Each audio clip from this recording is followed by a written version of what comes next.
Save me. Yours truly, Razberry Sweet. Razberry Sweet. Book 2. Written by Megan Linsky, narrated by A.J. Carter. Chapter 1. Get out of my restaurant! I'm pushed down the steps of the Limesville diner and onto the dirt road. The manager rips off my apron and avoids touching the splotches of spilled food all over my clothes. I fall head over heels onto my ass. I'm covered in a mixture of barbecue sauce, mustard, and what I'm pretty sure is half of some lady's melted makeup. God, I'm talented. And don't come back! The manager screams as he slams the door. I raise a hand to ruffle my hair, only to find that it's smothered in chili. Ugh, gross! I shout. I smear my hand onto my ruined pants and grab my cell. It takes way too long to ring. My heart pounds with every second that Uncle Logan avoids picking up the phone. He knows it's not good when I call in the middle of work. What is it? He asks instantly. I can tell he's fearing the worst. I lost my job, I say. I get off the ground and look at my stained shirt. There's no way the washing machine can save it. Half a burger still sticks to it. Again, Raz? Uncle Logan asks. I scuff the ground with my beat-up sneaker. Yeah. How'd it happen this time? He demands. I tripped. I spilled a tray of food all over a couple customers, and the manager, and me. Actually, I think everybody in the restaurant got hit. It's all over the walls. Once it started, it just got out of control. My voice dwindles to a tiny murmur as I recall the incident. Like I said, I'm talented. But that's the second job you've lost in 3 weeks. Third, actually. Why were you born clumsy? Silence. Never mind, I'll come get you. Don't bother, I'll walk. I hang up, then dial a different number. Yeah, puppy? Cancel movie night with the guys. I'm in trouble. I walk in the house a half an hour later, feeling degraded and worn out. What happened to you? Mitzi asks, eyes widening at my disgusting appearance. I told the manager to go to hell, I smile. You did not, she scowls. You probably just got fired again. She knows me too well. I head toward the kitchen to get some water. I'm blocked by none other than Aunt Sarah and Uncle Logan. You took a while getting home, Uncle Logan says. He's not surprised that I look like this. I'd take a while getting home, too, if I just got fired from... What is it? Job number 9? 10? Aunt Sarah questions. It's not my fault. I don't know why I can't hold down a job, I complain. Because you're a bum, Mitzi answers plainly. First it was the grocery store, then it was the gas station up the road, Uncle Logan says, and it starts all over again. The art store, the factory, the rescue barn, Aunt Sarah adds. Hey, those cats were asking for a bath. They smelled terrible, I say defensively. They were barn cats, Raz, Aunt Sarah says shortly. And the art store wasn't my fault. She told me to liven up the place. What was I supposed to do? I argue. You don't paint all over the walls and say that she told you to do it when she didn't, Raz. It's stupid and lacks common sense, Aunt Sarah says with a flat tone. It was Soldier's idea, and he was right. For an art store, those walls were pretty damn boring. That's another thing, Uncle Logan says. My stomach clenches because I know what's coming. I think your friends are causing a lot of trouble for you lately. They're not Bethany, I instantly snap. At the hint that my friends are like the girl I used to idolize, I'm immediately on the verge of losing it. Whenever something goes wrong, my guardians think that it's my friend's fault. They consider me easy to manipulate. I can't exactly blame them. Even a year later, the mistakes I made with Bethany still haunt each step I take. And I'm getting pretty sick of it. All I want to do is move on. Okay, Soldier and Zor were the ones who lost you your job delivering pizzas. You can't argue with that, Uncle Logan points out. I can't help that they stole my bike, then ate all the pizzas, I complain. They got their reward. A couple hours of barfing and sleeping on the floor in my bathroom, Aunt Sarah grumbles. And they swore they wouldn't do it again. I still don't know how they did that. Ate all those pizzas between the two of them, Mitzi puts in. Who knows where they put it? It's not like I don't like working. It's just... I run a hand through my hair as they look at me expectantly. I mean, I did like my job up at the department store. Until Pepper and Puppy decided to play hide and seek in the clothes and the customers got so upset they called the cops, Uncle Logan growls. It didn't help that Puppy punched some lady in the face when she scared her, I reluctantly admit. But that lady was really mean anyway. I never liked her when she came to my register. She acted like it was my fault that we didn't have anything in puce. Puce is a nasty color. Why would we carry it? And Walmart... Aunt Sarah puts a hand to her face, as if she's completely traumatized. They can't expect me to work there at midnight when there's no one around and not touch the scooters, I protest. That's asking for trouble. So you call up your friends and play NASCAR? Is it your mission to spend your summer broke? Uncle Logan says. It wasn't that bad, I argue. You guys held a race in the aisleway and nearly knocked over a poor old man, Mitzi says. What are you complaining about? I ask her, and she shuts up. I covered up for you when you crashed the bike that you wanted to ride so bad. You two ruined a bike?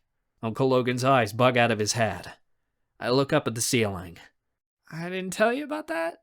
Weird. Aunt Sarah looks at Uncle Logan. She collapses onto his chest with a sigh, like this is some 1940s movie and she can't handle all the stress. Uncle Logan wraps his arms around her and says, Whatever. Bottom line is, you've lost 8 jobs since the new year started. Nobody in Limesville is going to hire you now. Nobody does already. I'm surprised I've gotten this many offers, I say. I plop into a lounge chair. Not on my cushions! Aunt Sarah cries. She flings herself out of Uncle Logan's arms and yanks me up from the chair. At least he didn't get anything on it. Surprisingly, Mitzi subs in. I sneer at her and she sticks her tongue out at me. Uncle Logan puts a hand to his face. Mitzi, go to your room. We have to talk with your cousin. You're gonna get it now, Mitzi sings songs before trouncing to the stairs. I grimace. She snickers maliciously before the door to her room upstairs closes with a thud. Uncle Logan rubs his face sleepily. I just don't get it, Raz. Why can't you behave yourself? After a long silence, he adds, The way it looks now, you're not going to be able to go to Hollywood. My stomach sinks to the floor. After the community watched the movie I made with my study hall class, the entire neighborhood got together to raise money to send a couple of us there for a few days.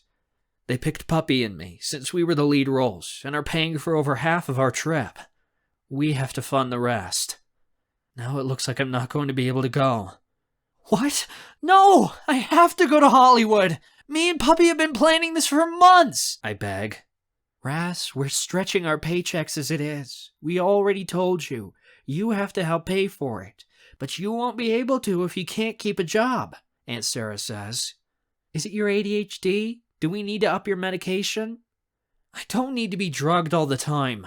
You know how those pills affect me. I can barely drag myself out of bed in the morning, let alone hold a job when I'm on them, I protest. You'll be lucky to go to Hollywood, Uncle Logan says. You barely finished last semester with a C+ average. Please, I say, begging now. I have no shame when it comes to this. I've looked forward to this for months. I can't drop out of the trip now. Please. Aunt Sarah and Uncle Logan look at each other. Neither of them want to tell me no. They know how much this means to me. Here's the trade-off, Uncle Logan says. We scrape the money together, and when you come back, you take the first job I found you. No exceptions, and you stick with it for at least 6 months. If you lose this next job, Raz, you're out of here. Done. I head upstairs to take a shower. And your friends are not allowed where you work either, Aunt Sarah cries out after me. You certainly don't need any help. Got it. I shut the bathroom door, take off my sunglasses, and wipe off the cobbler that's smeared on them. I'll do anything to go to Hollywood. And if everything goes my way, I'm not coming back. Chapter 2. Sweet! Mr. Schubacher says the next day, thoroughly tired of my antics. That is enough! I grin up at him as I snag a pen out of the air with one hand.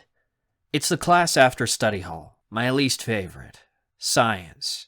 It's also the time of the day when I'm the most hyperactive, so it's practically impossible to get me to do anything. Every time I walk in here, I can tell that Mr. Schubacher wishes that I was my mother, the perfect little angel that sat in his class when he was 20-something and answered every question correctly. Or my father, who won first place at every science fair. It's obvious that his vision of what I could have been is far from the monstrous truth. In his eyes, I can see the apparent question. Why me and not somebody else? Teachers like to pass me off. I admit that I can be a bit of a jerk when I'm in a bad mood. And when it comes to Mr. Schubacher, who loves to remind me about my parents at every passing opportunity, I'm always in a bad mood. The class is about as interested in our fight as they would be with a fly on the floor. This happens every day. I do something stupid, and Mr. Schubacher kicks me out. Today, I haven't been able to stop juggling things, and I've got a book perched on my head. Puppy looks a little amused, but Pepper's disapproval is apparent. She's told me before it irritates her that I take time away from class. Mr. Schubacher is trying to contain his anger as best he can, but I know that after months of teaching me, he's losing his patience. He sighs loudly and says, "You're going to be a senior in high school, sweet. Don't you think it's time you grew up?" I shrug. That's a mistake. The crappy, overused science book comes tumbling off my head and right onto his tapping foot. Ah! He yells, hopping up and down. That's enough! Sweet, go down to the office! The receptionist doesn't even look at me as I come in to sit down. "In here again, Mr. Sweet?" she asks. "Yes." "You're going to be the reason Mr. Schubacher has to retire early. We could only be so lucky." Mrs. Merrill smiles and goes back to typing on her keyboard. Bored, I start playing with a paperclip that's sitting on one of the side tables.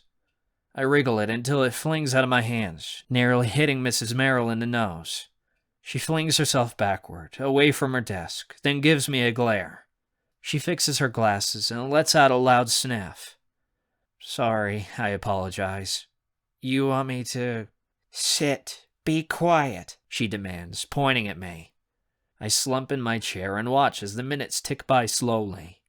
At the end of the hour, the door opens with a bang that would wake the dead. I jump in my seat. Soldier and Zor come barging into the room, tripping over themselves as they hurry to my side. "Raz," Zor says. "Raz, you gotta see it." "See what?" I ask, totally confused. It's stupid, Soldier growls angrily. I swear when I find out who did it. "Did what?" I ask. Zor grabs my arm and says, "Come on, it's in the bathroom." "Boys, he can't." Mrs. Merrill's words are cut off with the ringing of the school bell. Without a moment's hesitation, Zor yanks me out of the office, Soldier following. He pulls me into the second-floor men's room, pushes me into a bathroom stall, and points. There, written on the stall in permanent marker, are the words, "Razberry Sweet, the criminal of Limesville High." Beneath it is a crude drawing of me and Bethany, crashing a car and bawling our eyes out. Over the school year, some kid had got on the Google machine and finally figured out the connection between me and Bethany Cade. Now, everybody knows that I stole a car and ran from the police, and that I've been lying about being a transfer student from an art school in New York. I haven't heard the end of it since. Worse, my reputation is ruined. I was in a couple of school plays before everyone found out the truth. I was really enjoying being in drama club. Then the teachers heard about my past. They couldn't kick me out per school rules, but basically implied that I needed to leave the club in as polite a way as they could. I haven't gotten any roles in any school productions since, which is killing me, because I really miss acting. It feels like I'm being punished for doing what I had to in order to protect myself, and it's not fair. I whirl around to Zor and ask, "Who wrote it?" "You think I know? I just found out," Zor says.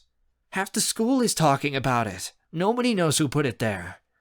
I clench my teeth and punch the drawing, but it only results in me bruising my knuckles. "Ouch! What, do we have anybody in mind?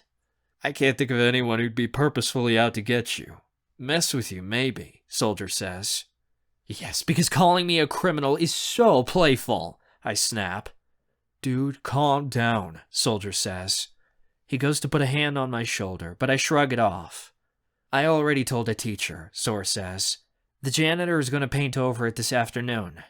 You what? I shout. I didn't want the teachers knowing too! Zor stares at me. What was I supposed to do? Let an insult about my friend just sit there on the wall? Soldier cracks his knuckles and says, Let's go. The girls will want to know about it from us before they hear it from anybody else. They drag me out of the bathroom into the library, where Pepper and Puppy are. They're all smiles, sitting at our usual table with their books open, until they see the look on my face. What's going on? Pepper asks instantly. Soldier quickly explains the situation. I'm too pissed off to speak. What? Puppy snaps. She goes from cheerful to demonic in an instant. It's true. It's been there most of the day, Zor says. Pepper shakes her head. I knew it. This was bound to happen sooner or later. What are you talking about? Puppy snarls as I plop into the seat next to her. It's too simple to pick on Raz, Pepper says. He makes himself a target. How is this my fault? I whine. Several people shush me from a few shelves away. I'm just saying, if you hadn't gotten into trouble over the summer, none of this would have happened, she says. Don't bring up Bethany, I warn her. The movie wouldn't have happened either, Zor points out. We all nod in agreement. Okay, no offense, Raz, but you're not exactly honest, Pepper says. Nobody wants to back a liar. And what is that supposed to mean? Puppy comes to my defense. She leans in front of me, as if shielding me from Pepper's comments. Raz pretended he was someone he wasn't for months until everyone found out the truth, Pepper says, looking straight at me. He can't blame people for being mad that he lied. My mouth falls open in shock. Everyone lets out enraged noises, except for Zor, who is scratching the back of his head awkwardly. He doesn't know whose side to take. When I first came to Limesville High, I had lied to everyone about where I came from and who I was, because I didn't want to end up an outcast like I had been at my old school in Tin York. It had ended up backfiring in my face when everyone found out the truth, but my ruse had managed to gain me some faithful friends beforehand. But are they faithful now? Pepper, you know why I did that, I say plainly. I get that you were picked on. That doesn't give you the right to lead all of us on, she says back. Are you on my side or not, I ask. I am, but that doesn't make everything okay. Pepper slams her book shut and stares me down. Even though she's a lot shorter than me, I'm practically melting beneath her gaze. Listen, I'm sorry I lied. Why is it such a big deal now? It's not. Then why are you acting weird? She makes some sort of obnoxious noise and draws away. I almost wish everything had stayed a secret. I have no idea if I can trust you now. Do you think that Raz should pretend to be different than he is, just because everyone says so? That's wrong and totally fake, Puppy retaliates. Pepper swings her bag over her shoulder. It wouldn't be the first time we acted fake in this group. You're the biggest phony of all, Puppy. She stalks off, a book in her arm and her long black braids swinging. I don't know what her deal is lately, Puppy gripes, but I can tell that whatever Pepper meant by that last statement, it's hurt her. She's changed ever since... She chose to do it, Puppy. It wasn't your decision, Soldier reminds her gently. I don't care! Maybe if she'd stop screwing Aiden, she wouldn't be such a bitch, she protests. I want to point out that Pepper is usually a bitch anyway, but I don't want Puppy to bite my head off. A few months ago, Pepper met a guy at a mathlete competition. It wasn't too long before they were going out. Pretty soon it was Aiden this and Aiden that, and one thing led to another, and now Pepper is totally obsessed with her new boyfriend. It's worth mentioning that she's forgotten about all of us. Pepper has been acting like she doesn't want to be seen with us anymore, like we're embarrassing or something. Pepper's changing, and we don't know why. Ever since the news came out about what I did with Bethany, things have been rough between all of us. We've only recently patched everything up. Needless to say, there's been a rift between Puppy and Pepper ever since she started banging Aiden, probably because there's some girl code about this sort of thing. Puppy ruffles through her bag. She brings out a large roll of cheetah print duct tape. Come on, we should cover that up until somebody can do something about it. That duct tape is cheetah print. You can't possibly think that covering it up with cheetah print duct tape is going to help my reputation, I argue. Fix it yourself then, she snaps. Soldier, Zora, and I leave Puppy at the table by herself to cool off. We head back to the bathroom, and I scribble out the words with a Sharpie marker until there's nothing left but a big black smudge. I can't believe Pepper said that stuff, I say. I thought she'd be ready to kill whoever wrote this crap about me. I am. Whoever they are, they're going down, Soldier threatens. Zora and I bite our tongues. 90% of the time, Soldier is all talk and no action. Pepper's probably stressing over end-of-year exams, Zora says. It happens every semester. The way she acts, you'd think it was exam time all year round, I grumble. It isn't totally true, but it has enough truth in it that it makes me feel better. Yeah, and then she's calling Puppy fake. I mean, it's uncalled for, Soldier says. Soldier, shut up. We'll talk about it later, Zora says harshly. I know that tone. Zora always says we'll talk about it later when there's something he doesn't want someone to know. And by someone, that usually means me. What did she mean by that? Why is Puppy fake? I demand. When they don't answer, I ask again. What did she mean? It's no big deal. Just let it drop. But drop it. Soldier and Zora are both avoiding my eyes. If you don't tell me, I'll go right to the source, I say. I head out of the bathroom. Raz, you really don't want to, Soldier protests. Just forget it. I walk away, my hands in my pockets, before I turn around and say, you know what? When did everybody start keeping secrets from each other? Then I walk away, because I know I'm guiltier than the rest of them. I was the one who started keeping secrets first. Chapter 3. That evening, I send Puppy a quick text message. Meet me out by the lake. Why? Just want to talk. Behind my house, there are a lot of woods and a lake that leads to a river. It's really private, which makes it the perfect place to talk to Puppy. I can't get Pepper's words out of my head as I make the journey. It's too simple to pick on you, Raz. The woods are boggy. My feet sink down into the mud. Summer is almost here. Summer, my least favorite time of year. I find Puppy sitting on the dock when I get there. Her shoes are off, and she hangs her feet into the water. It's so hot out, she complains as I sit beside her. I almost wish the snow was back. I don't. I like it when it's hot. I dip my feet in the water next to her. We swish the murky lake back and forth. The sun is setting, and the light is casing everything in gold. It's nearly as pretty as Puppy is. Pepper had to start something, didn't she? She doesn't know how to keep her big mouth shut, Puppy growls. None of us do. We're all pretty opinionated people. I scoot closer to her. Every part of me longs to grab her hand, but I'm too scared to try. I haven't made a move to ask her out yet. I'm in love with Puppy, but I have no idea if she feels the same way about me. That fact keeps me from attempting to date her. I'm way too afraid she'll say no. So we're opinionated. We don't have to be harsh, Puppy lobs back. True friends tell each other the truth.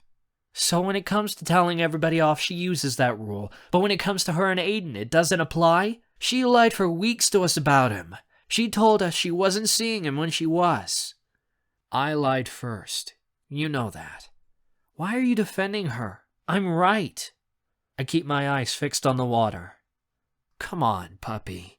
There's been enough conflict lately without us fighting too. We're not fighting. We're talking. When I don't say anything, she lets out an aggravated huff. Everything's more complicated now, she says quietly. I don't know when you guys decided to make it that way. I pick up a piece of driftwood lying on the dock and chuck it into the lake. It hits the water and floats to the center. Puppy, do you think I'm an easy target? Your situation doesn't count, she says. You had to change who you were and make a persona in order to protect yourself. You didn't have a choice. Now that you're acting more like, well, you, people are going to see if they can make you crack just because they're assholes. I hesitate.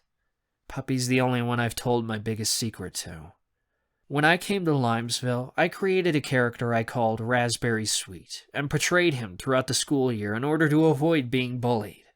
I pretended to be an outrageous, cocky smartass instead of the shy drama geek I really am. But the real reason I hid behind Razberry Sweet was because I wanted to avoid facing the truth. Last summer, a bully named Cayman completely turned my world upside down when he assaulted me inside an abandoned warehouse. I thought I could hide behind Razberry Sweet and pretend it never happened. But even though Raz has become my identity in the past year, the mask I put on also ended up destroying any trust I built with the people around me. My persona hasn't wiped away the memory of that night. If anything, it's made everything more painful, because who I truly am is in the spotlight. I can't hide anymore. You're only defending me because you know what really happened, I mumble. It's not just me. The guys have noticed it too. They just don't want to ask. They know what happened with Bethany really messed you up. You guys talked about me behind my back? I say, hurt. They're concerned. Only you and I know what Cayman did. I've kept that quiet. Do they suspect anything? I ask. They know that there's something you've told me and not them.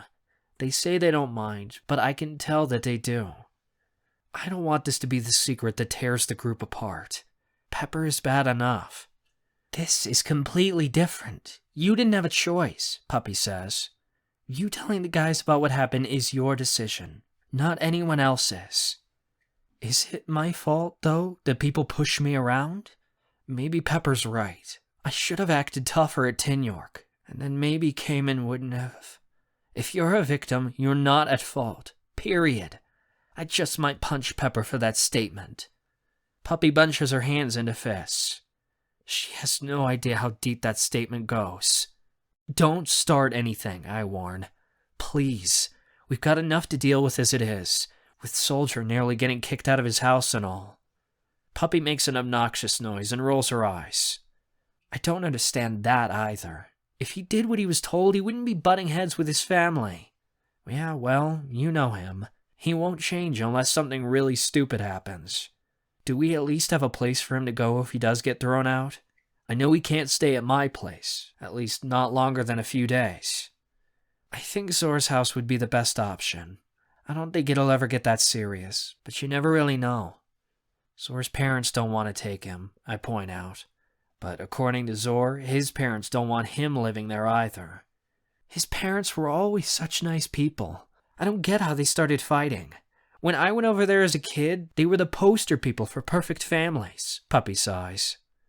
It's a war zone. I slept over a few days ago, and it was terrible. He was so embarrassed. I feel really bad for him. I scratch the back of my head and put my sunglasses over my eyes.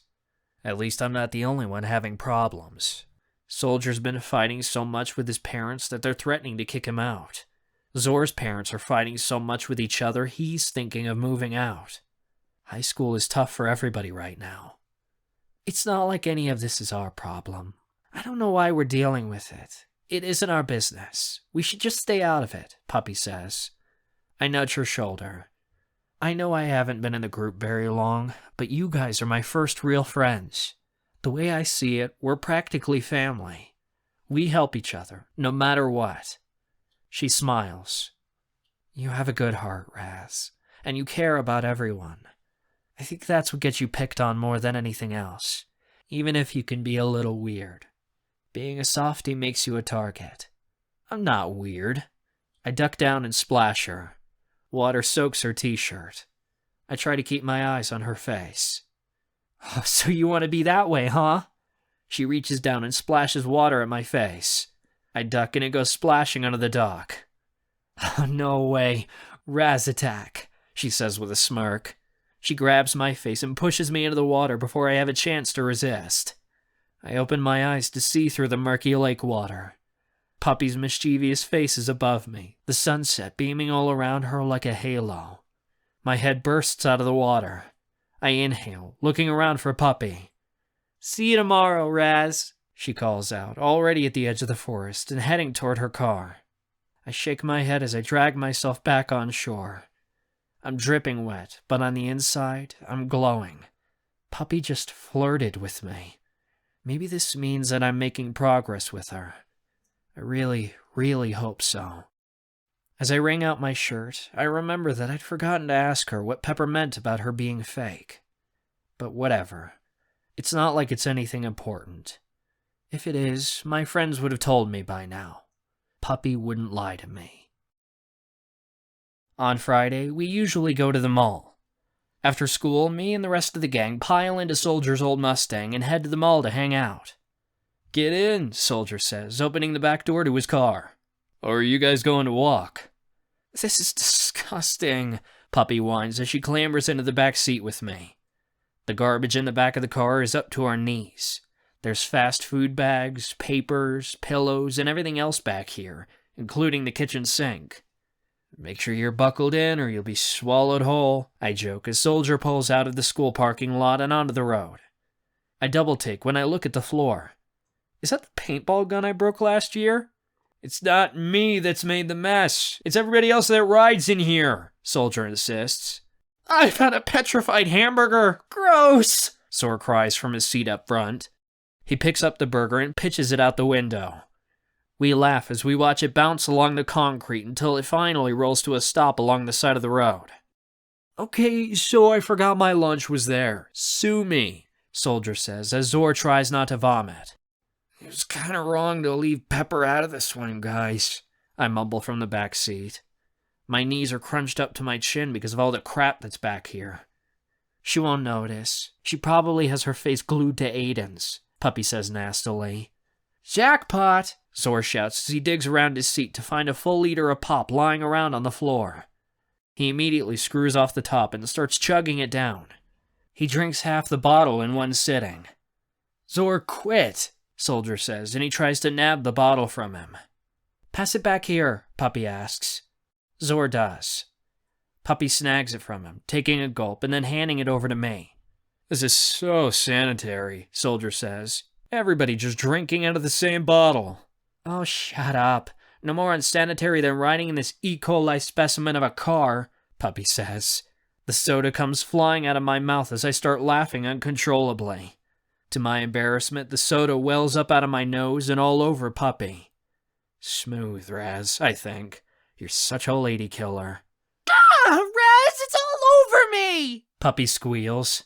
She laughs as she wipes off the soda from her face. There has to be something I can use to clean up the mess, I say, looking everywhere.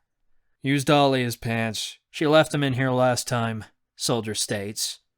The car goes silent. Then Zor asks, when did Dahlia leave her pants in here? Her mom told me to take her an extra pair after she spilled something on them. Jeez. Soldier rolls his eyes. Soldier's totally lying, but I'm not about to call him out on it. Found them! Puppy cries triumphantly. She throws me the filthy jeans. I wipe off the soda that's now all over me, Puppy, and the car. Do you have any hand sanitizer to take this sticky shit off? I ask Puppy. Yes, it'll make you smell like a girl, she says. By the time we reach the mall, I do smell like a girl, but I figure that it's better than having gluey hands. As we walk past a department store, we have to go through a massive play area with about 50 million kids. They're screaming so loud my ears want to bleed. All of those are yours, Zor, I say. All of them? Oh, I'm so sorry, I don't remember. Where'd you get that? Puppy asks.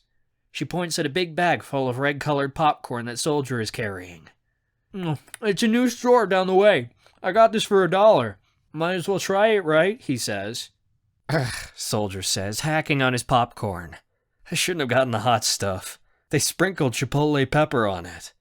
Zor reaches over and grabs a handful of hot popcorn in his hands, then shoves the load of it into his mouth. Immediately, his face turns red and he starts coughing. Right, it is spicy. After waiting a few seconds, a contemplative look on his face, Zor takes another giant handful and starts putting the popcorn piece by piece into his mouth. Hey, save some for me, Soldier complains. You guys are idiots, Puppy says as they start to gag. I can't help it. It's so good, Soldier laughs. Too good, Zor adds. Puppy is obviously leading the expedition. Determined, she makes headway for a lingerie store. Oh, hell no, Soldier says. He halts immediately when we get to the entrance. I'm not going to an underwear shop for girls. Come on, I never get to go in here, Puppy complains. She tugs on my arm. That's because you've always hated it, Zor says. Now all of a sudden you want to act like a girl? No way. Just 5 minutes, please, she begs. What's with the change of heart? I ask. You've never liked. A mannequin display in the window catches my eye. Purple feathered corsets before. So it's a big deal if I want to be pretty every once in a while? Let's just go in here for 5 minutes, and then you guys can go where you want. Puppy puts her hands on her hips and raises an eyebrow, looking at us. She won't stop nagging us until we do what she tells us to, and if we move on, I know she'll pout the rest of the trip. My flag of surrender is raised. Fine, 5 minutes, I groan. Who made you captain of this trip? Soldier demands. You know he'll side with Puppy on anything, Zor complains. We'll wait out here. No, you don't, I say. I grab both of them as Puppy happily begins browsing the racks. If I'm going in, you're going in with me. Leave no man behind. It feels like I've entered into another dimension. Women mill around tables full of underwear with words spelled across them, oohing and eyeing over multicolored bras. What the hell is this? I ask, poking a particularly lacy item. I'm not even sure of its function. Maybe coming in here wasn't such a bad idea, Soldier admits as he stares open-mouthed at a blown-up poster of a black-haired woman wearing nothing but panties and a bra. He's practically drooling.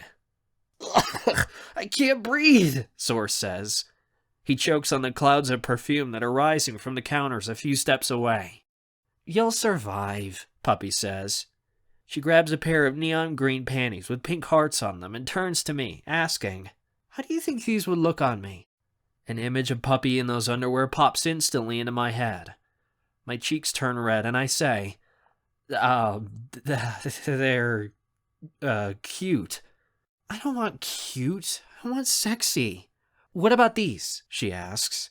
She holds up another pair, shoving them into my face. Soldier and Zor are about to burst into laughter behind me. My voice comes out in a squeak. They don't seem like your type. You're right. I'll go over here. She walks over to a section that has only thongs. This is getting worse and worse. Soldier laughs.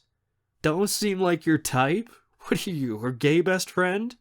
Dude, Zor whispers. You're her shopping partner. Shut up. It was the first thing that I could think of, I say, turning redder than before. Into my head comes an image of Puppy and I in a dark room, and she's wearing the red panties. I refuse to let my mind wander that far. I have respect for Puppy. I can't stand around thinking about how badly I want to bang her. We're just friends. Unfortunately, a bra shop isn't exactly the best place to stop your mind from wandering.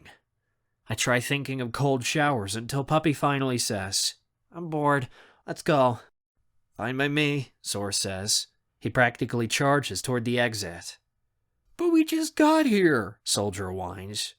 His eyes are glued to another portrait of a blonde in white lingerie. What are you doing? I say as I slam into Puppy. She's halted dead in her tracks 10 steps away from the door.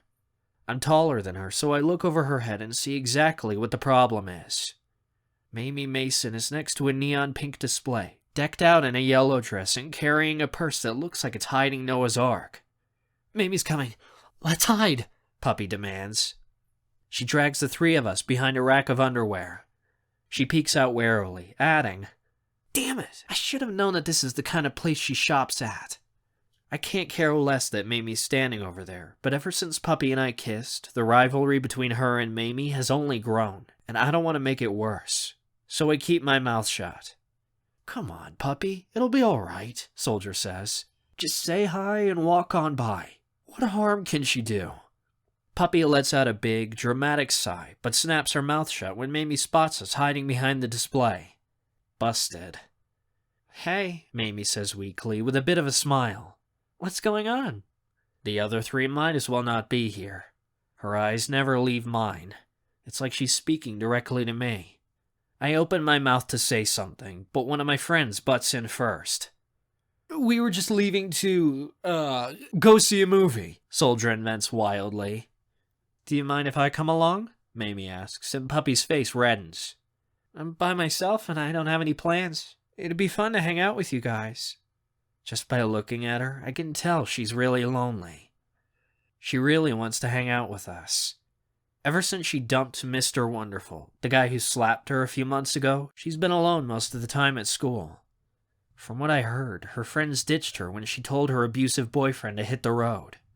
Some friends, right? Puppy stammers. I elbow her, and she finally grumbles. Yeah, sure, you can come with us. Mamie's face broadens into a smile, and she says, Awesome! Thanks, guys! She follows us back out of the store. So, are you going now? Might as well, I say. Her tiny smile gets a little bigger. Soldier, who is usually broke, is rummaging through his pockets for spare change.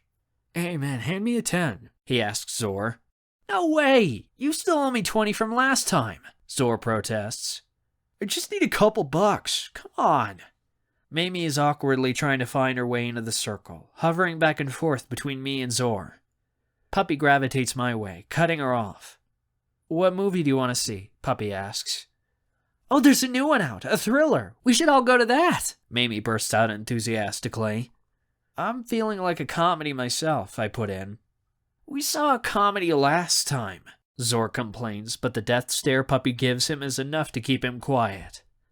The only thing that's in theaters is an animated flick that's already showing the previews. Once we pay, we rush in to grab the last seats.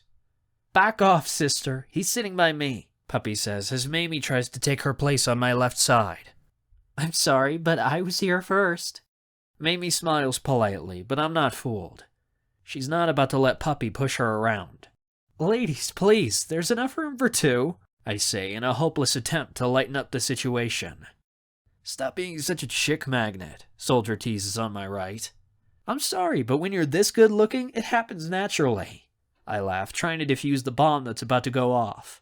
Shut up! Somebody from a few rows back yells. Soldier, the movie's starting. Go sit on Zor's lap, Puppy orders. No way, Soldier states. Forget it. We'll move down to the front row and meet up after. So much for no man left behind, I mumble as I watch them go. Now I'm stuck between two girls who I'm pretty sure would strangle each other if I wasn't in the way. Halfway into the movie, Mamie whispers, Don't you just love the main character? She's so sweet and adorable. More like idiotic and bubble-headed, Puppy adds. Kind of reminds me of someone I know. Well, the bossy character isn't doing wonders for me. She's sort of possessive and controlling, isn't she? She reminds me of somebody, too. I just can't think of the name, Mamie says a bit louder. Puppy's nails are digging into the armrests. I have no idea what I'm going to do to stop these two from fighting. Maybe it would be best if I got out of the way. Oh, that sucks. I ran out of gummy bears, I whisper randomly. I don't think I'm missing much. I'm gonna go get some more. Stay here, Raz. I'll pick them up, Puppy says, rising from her seat. No, I'll get it for you. After all, I'm your guest, Mamie argues. No, really, girls, I want to. Raz, I owe you money anyway. It's no big deal. I should be glad you even let me come along. I can wait in line. I have to pee, and you guys can't do that for me, I shout, jumping to my feet. Everyone in the theater turns to look at me. I blush, whispering, Be back soon. I'm surprised to see Mamie waiting outside the theater doors when I come back with a new package of candy in hand. What are you doing? You're missing the movie, I say. I've seen it already. I just didn't say anything because I didn't want to be difficult. She waves her hand. Besides, I didn't want to be left alone back there. Pretty hostile territory. Puppy let you come after me? I ask. That's not like her. She doesn't own me. She can't tell me what to do. I lean against the wall and say, Well, do you want to go back inside? Not without you. You're the only friend I've got in there. She leans against the wall with me. I've been trying to make new friends, but it hasn't been easy. I don't get how Carmen does it. She gets along with guys so easily, like she's one of them. I wish I could be like that. All guys want me for is sex. That isn't true, Mamie, I argue. I like you. I'm sure other people do too. Puppy doesn't. I don't know why she doesn't like me. Mamie scuffs her high heel against the ground. I mean, we've done a lot of stuff to each other over the years, but that's all in the past. Why can't we be friends now? I shrug. Puppy doesn't forgive easily. I don't think she wants to forgive me at all. I'm not the nicest person either, but I didn't start it this time. Her eyes seem misty. I know, but don't let her bother you. She's missing out by not being your friend. When she doesn't answer me, I add, come on, we'd better go in, or else Puppy will think we're hooking up or something. You really care a lot about what she thinks, Mamie says. There's a touch of hurt in her voice. Of course I do, I say. I love her. She's my best friend, but what you think is pretty important to me, too. You're the only one. Mamie sighs. I want to do something to comfort her, pat her on the back or whatever, but for some reason, I hang back. Even though I'm sitting between both girls for the rest of the movie, nobody says anything else. Well, that was interesting, Zor says, as we come out of the theater with a whole crowd of people. So, are you guys hungry? I know I am, Soldier says as he rubs his stomach.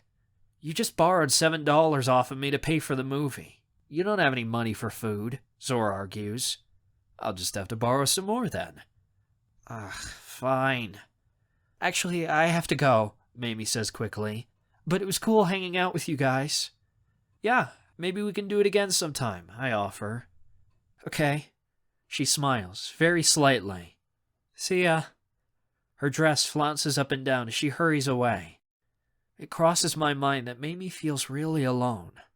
I wish I could make her feel differently. You could put a swing on that porch, Puppy grumbles as she gives a resentful side-eye Mamie's way. Come on, let's go eat. I open my mouth to say something, but the fight with Pepper earlier crosses my mind, and I shut it. Friendship is something that's teetering on the edge with all of us lately. If I say the wrong thing, Puppy could alienate me too. I don't want to take that chance. Besides Soldier nearly choking on his third hamburger and Puppy bitching that I stole most of her fries, the rest of the night is pretty quiet. My thoughts are on Mamie. I wonder if she really did have to go, or if she just felt awkward and laughed. Maybe she would have had more fun if she'd come to dinner with us. See ya, Puppy says in an unusually cold manner as she steps out of the car and slams the door. She doesn't give me a hug like usual as she leaves. Again with the issues, Zor says, and he sighs. As if we didn't have enough going on without her adding more drama. It's whatever, I say as she walks into her house. I can almost hear my heart crack a little when she doesn't even wave goodbye. Soldier isn't taking his time as he speeds to get Zor home, but I'm still worried. My curfew is midnight, and it's already 11:45. How much farther? I ask. My driveway's right here, Zor breathes. Just drop me off. Bye. Zor nearly leaps out of the Mustang as it cruises to a stop. I clamber up front, get snapped in, and say, Get me home, Soldier. Now. I'm already going to be late. All right. His phone begins to ring. I groan as I recognize the ringtone. It's his girlfriend, Dahlia. Of course, he answers immediately. Hello? Dahlia starts screeching something into the phone, and Soldier's eyes widen. Oh, I'm sorry. Yeah, it's in the back. I'll get it over there right away. He drops the phone and says, We've got to go to Dahlia's house. What? I say, and I turn in my seat. No freaking way! You can't drive me all the way to Dahlia's. What for? She left her bag in the car yesterday, so she didn't have her homework for school. All her stuff's in there, and now she's a day behind. I really messed things up this time. Without another word, he spins the car around. Before I know it, we're flying in the opposite direction. Just drop me off at my place and then go give her the stuff, I argue. It's already 12 at night, for crying out loud. It's going to take 10 minutes just to get to your house. Then I'm going to have to turn around and go back. It'll take me too long. If I show up any later than 12:30, she's grounded. I don't want to make her mad. Soldier's voice is panicked, like he forgot the president's homework and not his girlfriend's. You're going to make me mad. Stop the car, I demand. Dude, I can't afford to piss her parents off. They're already mad at me. One slip up and I'm not going to be allowed to date her, he explains quickly. Just tell them you'll drop off her homework in the morning, I snap. This is so stupid. Raz, she's getting C's. If she just gets one D, she can't see me anymore. I'm not going to let that happen. Soldier's grip tightens on the wheel. He puts the pedal to the metal as he flies down the road. How is that your responsibility? If I get home late, I'll be grounded. Parents love me. I'll be able to talk you out of anything. Just hold on tight, he promises. I try to lessen the pit of anxiety in my stomach. I'm going to be fried by Aunt Sarah when I get home. I'm already on thin ice as it is. If Soldier's the reason that I'm not allowed to go to Hollywood when I'm this close to leaving on the trip, I'll run him over with his own car. High school relationships are such bullshit. First Pepper, now Soldier. It's like they're being brainwashed. Once we get to Dahlia's, there's a message from my uncle on my phone. He wants to know where I am. Nervously, I text him back. Got held up. Be home soon. Thank God, Soldier says in relief as he slides back into the car. Crisis averted.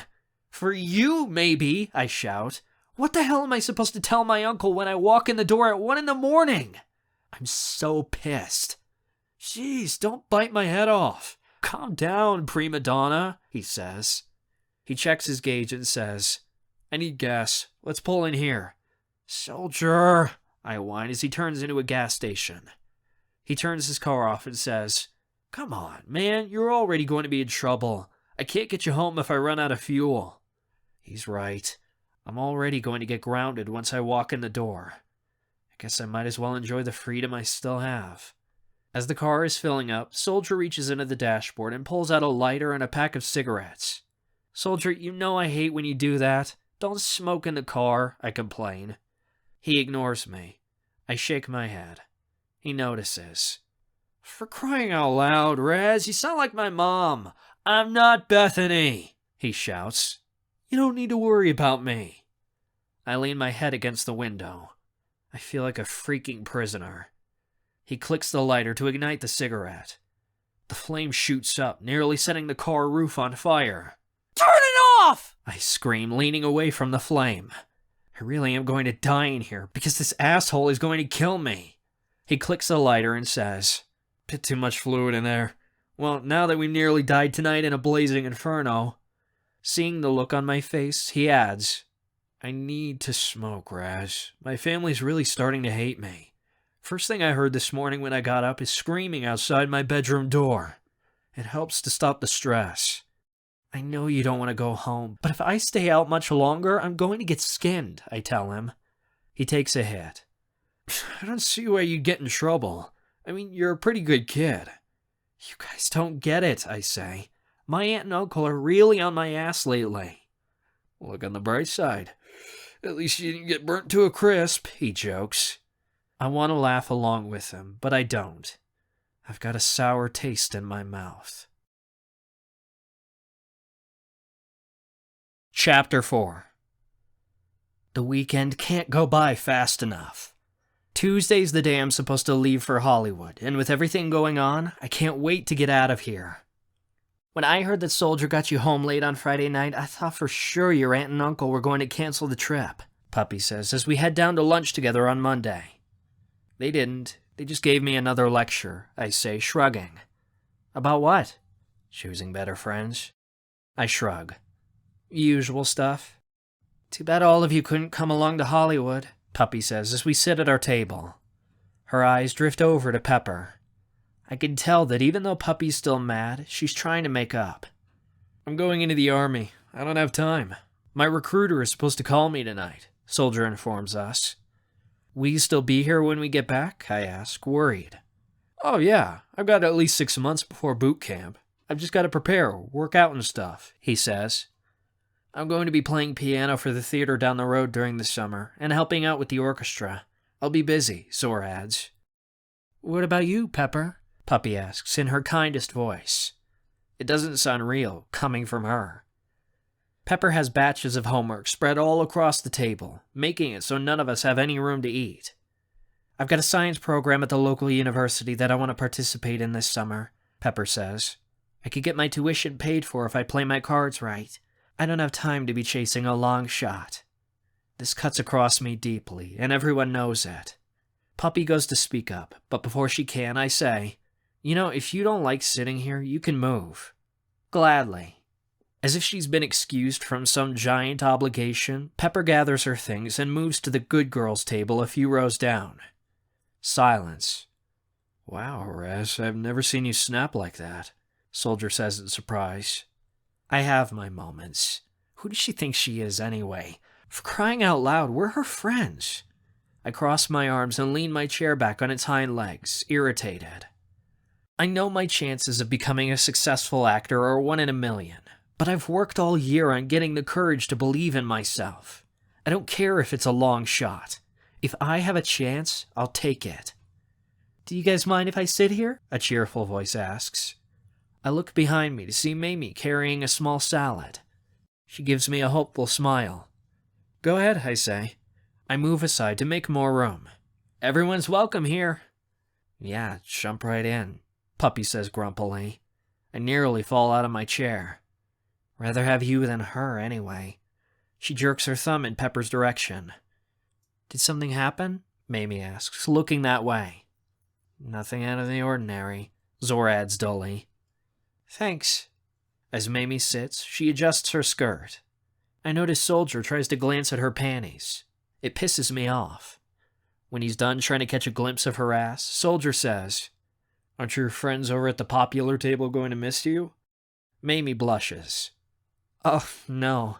I usually eat in the library. More, quiet. But I saw your table wasn't full today, so I wanted to join. I hope you don't mind. I hope you know that in order to become one of us, you have to be hated by the entire student body, Puppy says. Nobody hates you. You guys are awesome, Mamie exclaims. They can't forget the movie you guys made. You'd be surprised how quickly they can, Zor says, and he tentatively takes a bite of his sandwich. It's weird, but everybody wanted to be our friends up until a couple of months ago. Now they all avoid us. Not even Perry or Ola talk to us anymore. I look away, feeling guilty. I know why everybody hates us. All of the people who helped make the movie got really mad when they found out I lied to them. They figured me coming up with the movie idea was some scam. They thought I was using them to try and get famous, when really all I was trying to do was make some friends. Puppy, Soldier, Zor, and Pepper are the only ones who stuck by me, and now the school's punishing them for it. You guys shouldn't worry. They're just jealous, Mamie gushes. We all look at each other, and Puppy asks, Of what? Dude, look, I can touch my nose with my tongue finally, Soldier exclaims, demonstrating to all of us. We're such a talented group. Why wouldn't they be jealous? I say, with just a touch of sarcasm. Are you guys going to the bonfire tonight? Mamie asks, quickly changing the topic. It'll be fun. There's going to be a keg. I'm not, I tell her. I'm leaving for Hollywood tomorrow. Me too, Puppy says, her eyes locking defensively on Mamie. We're going together. The way she says together both pleases and worries me. But what about end of year exams? Mamie says. We already took them. Today's our last day of school before we're out for the summer, I say. Yeah, and then it's senior year, Zor adds in excitement. We'll be kings of the school. You know it. I lean over to high-five Zor across the table, but lose my balance. I fall over and land in a cup of ranch dressing. The package that it's in squirts and heads for Puppy, who catches it in the face. Oh, my eye! She screams. She gets up and runs to the bathroom with one hand over her face. I get up off the table. Nice going, Raz. That really impressed her, blinding her with a freaking condiment. Why, I say. I wipe off the dressing with a spare napkin. Why is it always me? Because you're a klutz. Here. Soldier gets up, takes off his hoodie, and throws it to me. Give it back before you leave. Sure. The thing is huge on me, but whatever. Does anybody want my tomatoes? I don't like them, Mamie offers to the table. I'll eat them, Zor offers, and he holds out his hand. Zor's our human garbage disposal, I inform her, laughing. He eats everything. Mine! Throw one to me! Soldier cries. He opens his mouth wide. Zor pitches a tomato to him, and he catches it in his mouth skillfully, raising his hands in the air. Goal! I like her. She gives us free food, Zor says randomly as he stuffs the tomatoes in his mouth. Me too. She can join, Soldier mumbles through a cluttered mouth. She can even replace Pepper. Does this mean I'm part of the group? Mamie asks, eyes wide and begging. I hesitate. I didn't know this was up to a vote. Sure. As long as Puppy says yes, I guess. Puppy, Mamie says, just as a statement. I sigh, looking down. Puppy. I know what to do. I'll go help her in the bathroom. Her eye probably hurts. Mamie stands and grabs the bag that she always carries. Aren't you going to finish your food? I say, looking at her untouched salad. It's more important to help her. You guys can have it, she says. She waves as she and her 5-inch heels click away. Soldier grabs her salad, puts 2 croutons between his lips, and says, Guys, what am I? Chapter 5. The morning we leave for Hollywood, I run full speed through the house, trying to grab everything I'm going to need. I stuff items into my suitcase and trip down the stairs as I rush past my uncle. For crying out loud, Raz, slow down! It's not a race, he says as I nearly knock him over. I can't help it! This is awesome! I'm going to Hollywood! I exclaim. I speed out of the door, throw my bag carelessly into the trunk of the car, and hop into the back seat. I wait 5 minutes before Aunt Sarah and Mitzi come out. They're taking forever. You guys are taking too long. We have to go now, I insist, starting to twitch. Aunt Sarah rolls her eyes. The plane doesn't leave for 2 hours, Raz. Grow up. I refuse to grow up, I proclaim, and I raise a hand triumphantly in the air. That's precisely your problem. Settle down or we'll make you run to the airport. I probably could. I feel energized enough. Finally, Uncle Logan gets in the driver's seat. We're on the road, leaving all the BS behind. About time, I mumble. I slap my sunglasses in front of my eyes and lean back, feeling like a star already. Once we hit the highway and we're about 10 minutes from the airport, my phone rings. My stomach drops to the floor as I recognize the number. It's Mom, I say. You should probably answer, Uncle Logan says, glancing in the rearview mirror at me. Do I have to? I groan. I won't make you, he says, and he keeps his eyes forward. Reluctantly, I decide it's best to do what I'm told. Hi, Mom. Hello, Mildred, she says cheerfully. A bad taste enters my mouth. Are you leaving now? Yeah, we're on our way to the airport. I can't wait. I don't tell her to call me Raz. She never will. Too bad your father and I couldn't come. It might have been a good experience for us as a family. Maybe that isn't such a good idea, I say absent-mindedly. I'm already far away from the conversation. Are you still upset about what happened at Christmas? Mom says. She's trying to sound sympathetic, but comes across as calculating. A bit. Don't be. I know the holidays didn't go as you wanted them to. That's an understatement. Christmas had been nothing short of a disaster for all of us. To try and mold me into a reformed citizen and eliminate my reckless behavior, as Dad had said, my parents wanted to put me into boarding school. According to him and Mom, though she tried to play good cop, my aunt and uncle were raising me irresponsibly, and it was their job to put an end to it before I became a die-hard criminal. I spent all of winter break arguing with them, being pulled on by both sides. Eventually, my parents let me make the decision. I chose to stay with my aunt and uncle, and Mom's called twice since. I haven't heard from Dad at all. It's in the past, I rattle off randomly. I forgot about it. I'll tell her whatever she wants to hear. You're going to look at colleges, right? That's what this trip is for? This is how in touch with me she is. No, Mom, I already told you. I'm going to Hollywood because I want to be an actor. You're still stuck on that? I thought you grew out of that years ago. She adds with a sigh. I think you'd be better off with something more stable. If you really want to go into the movie industry, you should try being an executive or a stage manager. It'll be more secure for your future. It takes everything I have to force down what I really want to say. Maybe. Well, don't chase fantasies for too long, dear. They won't get you too far, she says. An image of Pepper pops into my head. You know I worry about you. Really?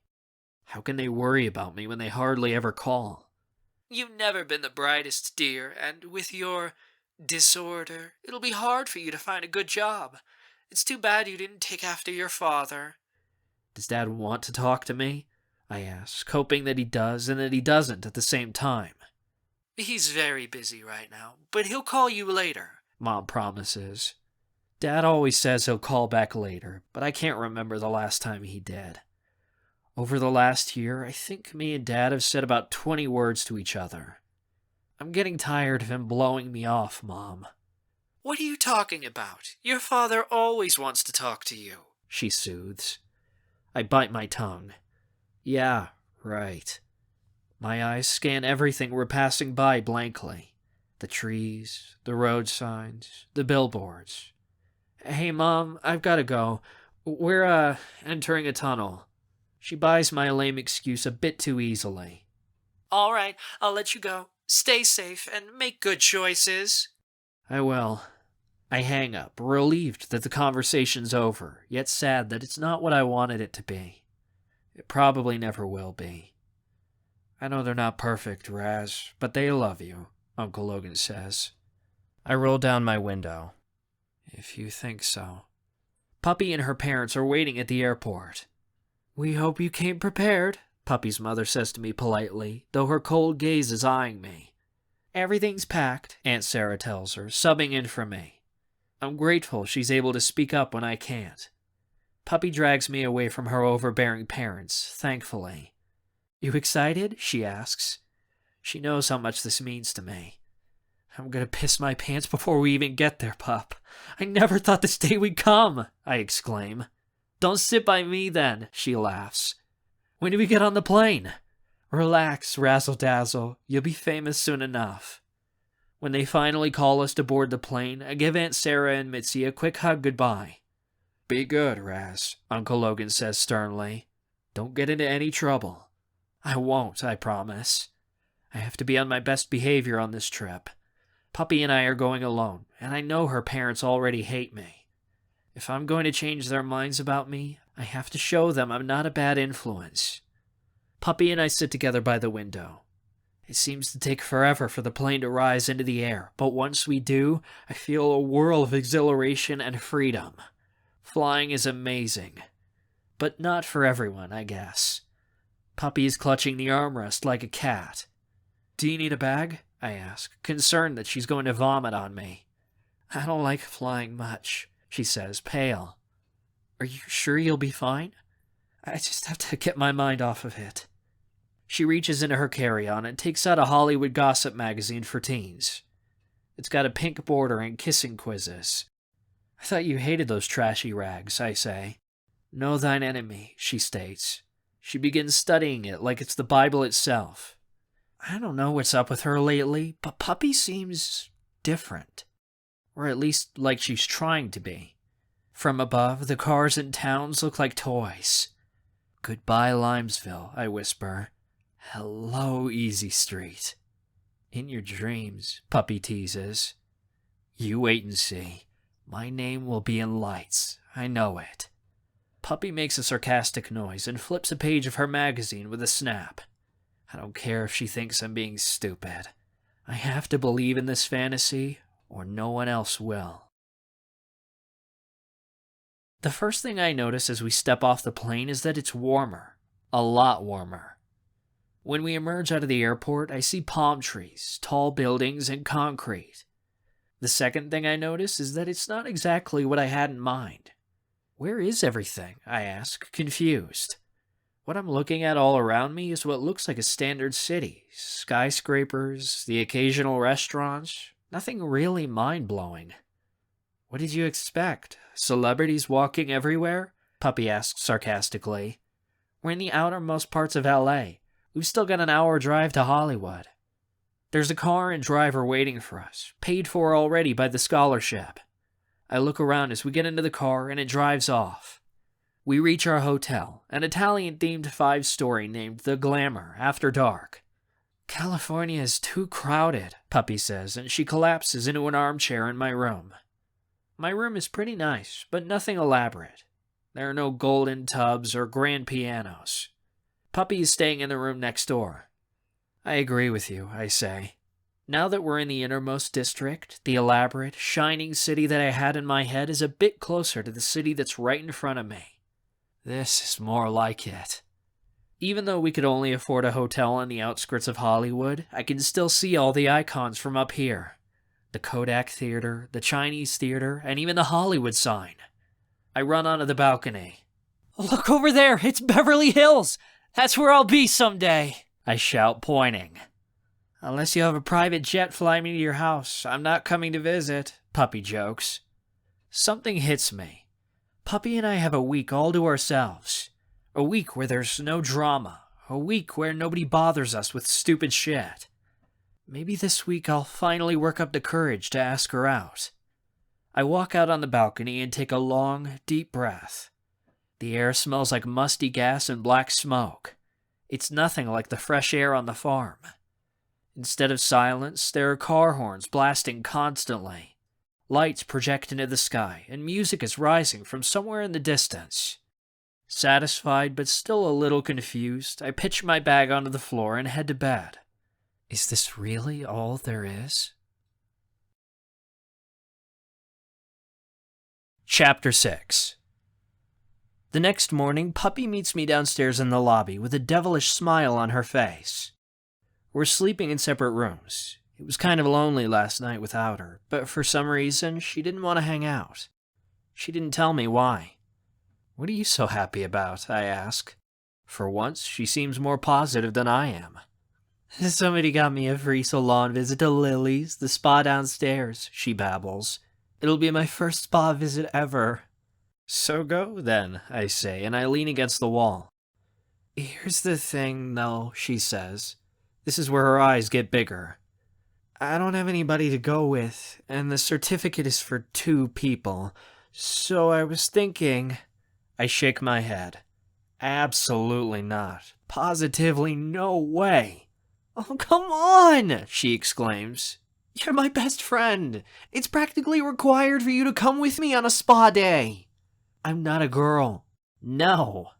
You know, in Hollywood, they judge you based on your looks. You have to look perfect for your casting calls, she argues. There's no counter-argument, but I still don't want to get my nails done, or whatever Puppy plans to have them do to me once she drags me in there. What's with you being all girly lately, I ask. Is it a crime to want to be pretty for once, instead of looking like a boy? She says. Her face turns red. Well, you never cared before. I do now. We're supposed to be looking at auditions, remember? I say. I'm a little irritated. I want to spend the little time I have here getting acting experience, not goofing off. To me, this isn't a vacation. You really want to go to an audition looking like that? Puppy gestures to me. I know I need a makeover before I walk into any auditions. What's wrong with the way I look? Suddenly, I'm very self-conscious. Come on, Raz. I don't want to go by myself. Please? Damn those puppy eyes. I can't resist them. Fine, I'll go. Lead on. I follow her to the salon. It's 9 in the morning here, and so far the time zone change hasn't hit me yet. Why is this free, I say? I have no idea. I just woke up and this coupon for a free visit was shoved under my door. Puppy shrugs. I let my protests die as Puppy makes a left turn, stops at a thick wooden door, and opens it. By the door is a glass counter. There are 3 girls gossiping eagerly by it, a blonde, a brunette, and a redhead. Hello, the blonde says. Welcome to Lily's. How can we help you? I have a coupon for me and my friend here, Puppy says, and she lays the paper on the counter. All 3 girls lean over simultaneously to read the slip. Once they do, they start giggling. What? Puppy asks. Mr. Mayhem paid for it, the brunette babbles, smiling from ear to ear. He owns the hotel. He gives free visits to the spa for people he likes. That's sort of creepy, Puppy says, and her eyes narrow. You know, you could keep the coupon. Now, it's not like that, the redhead cuts in. He's a director. Before he owned this hotel, he produced tons of films. When he sees somebody who he thinks has talent, he will sort of take them under his wing. He did it with Fiona DeGarlo and Ingrid Ingalls, the blonde bubbles. And look where they are now. My eyes widen. Those are major Hollywood actresses. Are you sure? We were here the day both of them walked in 4 years ago, weren't we, girls? The blonde says. Her sisters nod. They had no idea what was coming. They were just looking for a place to stop for the night on a college trip. They didn't need college when Mr. Mayhem got done mentoring them, the redhead bursts, and they all laugh. Will we ever get to meet him to, thank him? Puppy asks tentatively. He keeps himself pretty secluded these days. The paparazzi are termites, the brunette says. But he'll probably show himself to you eventually. After all, when Mr. Mayhem sees talent, he sees talent. Puppy holds her breath and says, That's great. So what would you suggest? We'll give you the whole package, the brunette says. Facial, pedi, mani, and hair treatment. Does that sound good? I'll just get my hair cut, I say, not feeling like playing along. Oh no, the redhead says. Your skin looks so parched. You simply must have a mask. And your cuticles look torn, the brunette adds as she eyes my hands. Not to mention your hair's a little dry. What's wrong with it? I protest. I run a hand through it awkwardly.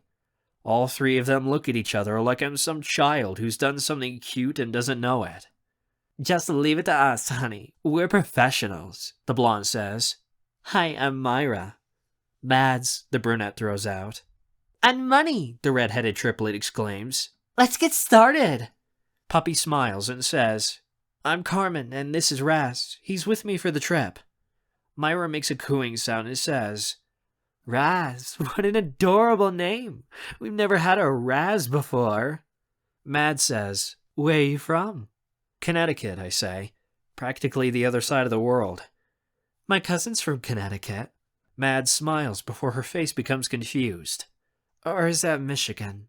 Whatever. Just follow me. Miney takes Puppy to get her hair done, while Mads and Myra drag me away to a sink meant for washing hair. They start buzzing around like I'm their tiny dog at the groomers. They put a fluffy robe on me and start combing my hair back. Use the softener. It'll be lovely, Myra tells Mads. Not too much, or it'll take out those beautiful natural blonde highlights. Fabulous, Mads beams. Now close your eyes and lean back your head. This won't hurt. I do as she says, and they begin washing my hair with warm water, using shampoo that I'm sure costs at least $50 a bottle. So, Raz, why are you here? Mads asks. Why is anybody here? To get famous, I say. I flinch as the water gets in my face. We're here because we like making people feel pretty, Mads says as she scrubs. What about your girlfriend? She's not my girlfriend. At least not yet, I say quickly, and both of them, oh. I want her to be, though. Do you think she likes you? Look, he's blushing, Myra points out. Both girls squeal. I swallow. I hope so. You're cute enough. Sit up. Just wrap this towel around your head for now, Myra says, doing it for me. Does the humiliation never end? But there seems to be no arguing with these women, so I just go with it. They're having so much fun that I don't see the point in ruining it. They take me to another room. They push me into a massage chair and start mixing up some green gunk in a bowl. I feel like they're dull. A small tub by my feet fills with hot water. I fiddle with the different buttons on the chair. Puppy comes in, her hair wrapped in different bits of foil. I feel like I could contact the mothership, she complains as she takes the massage chair next to me. You look pretty, even with your hair all weird, I say. The triplets, aww. Puppy bites her lip and turns away. It's wonderful to have guy friends who you can take to the spa, Money says. She swirls around what looks like a paintbrush in the goopy green gunk. Does this have to go on my face? I whine. Trust us. Money spreads the goop all over my face. I hold the rest of my protests in. As she does so, a growl emerges from my stomach. Smells like oatmeal and honey, I say. Can I eat this? Why do men always think of their stomachs? Myra says, then spreads the weird stuff on Puppy's face too. You could, but I don't think you'd like it. Money slaps the stuff on, layer after layer, until I'm sure that she's used about a quart of nasty gloop. Wait 15 minutes, then we'll wash it off. Money pauses, her hands on her hips. You don't want any nail polish, right? No, just a hand cleaning, I say awkwardly, thanking God above I caught myself before I said the word job. This is so much fun. We've never had a guy in here, Myra says. I can't move my face, I mutter. I feel like my cheeks are cast in stone. About 15 minutes later, feeling more ridiculous than I'd planned, I wait out in the lobby for Puppy to finish. I have to admit, though, the girls did a good job. I feel great and look better. Maybe girls are right about this spa thing. The door opens beside me. A hearty voice cries out, Ring ring! Hello girls, I'm here! A very tall man, late 50s or so, with short gray hair and a goatee, walks into the salon. He's wearing a suit and seems professional, like his very presence commands the room. Mario! I hear all three women scream at once. The triplets come bustling out of the back room, squealing and cheering as they tackle the tall man. Easy, girls. I haven't been gone forever, he laughs as he embraces them. A month-long trip to Egypt is long enough, and you were gone 2 weeks longer than you said you would be, Myra says as she draws her face out of Ferrio's shoulder. You know how Mr. Mayhem is. He's a very spiritual man. I couldn't drag him away from the pyramids, he chuckles. Raz, this is Ferio. He's one of the managers of this hotel, Money informs me, her eyes cheery and bright. Nice to meet you, I say, offering my hand. I work for Mr. Mayhem, Ferio says as he returns the handshake. I notice it's firm, but not so firm it crushes my hand. I'm sort of his go-to guy, if you will. His public figure when he's not around. He doesn't like the publicity, I ask. He's very busy. Ferio turns to Mads and says, So, who is this young fellow? This is Raz. He's new, Mads informs him. I'm here for the auditions, I add. Trying to be a celebrity, are you? He smiles.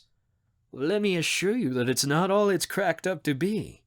I smile back, just to humor him. I can't mess this up. This guy has connections. I need to make a good first impression. Are you a big part of the movie business? You could say that. His phone rings. He takes it out of his pocket, glances at the screen, and says, Excuse me, I have to take this. As Ferio walks out of the salon, Mads shakes her head and says, That man, he's always got something going on. He hardly ever stops working. But he enjoys it. He thinks it's fun, Money adds. A door slowly opens and closes behind us. How do I look? All four of us turn to see Puppy come out of the back room. She's got makeup on, her skin is glowing, and her hair bounces in beautiful curls. I'm breathless. What do you think? Puppy asks. I swallow as all the girls give me a knowing smile. You look fantastic. Puppy glows on the spot. Thank you. She turns to Money. Do we owe you a tip or anything? Oh no, it was our pleasure. She waves it off. Yeah, no biggie, Myra quips. It was just a $2,000 treatment. I almost choke. Puppy gives a weak smile. Well, thanks. We'll stop in to see you sometime. Ferrio's returned from the lobby. I won't have long, girls, before I'll be leaving. You'll be gone again? Mads whines. But we'll miss you so much. You know that I've been wanting to do this for a while, he says with a teasing tone. Myra drops her head. Okay. Now, don't fret, he says. He holds a finger to Myra's chin and lifts it gently.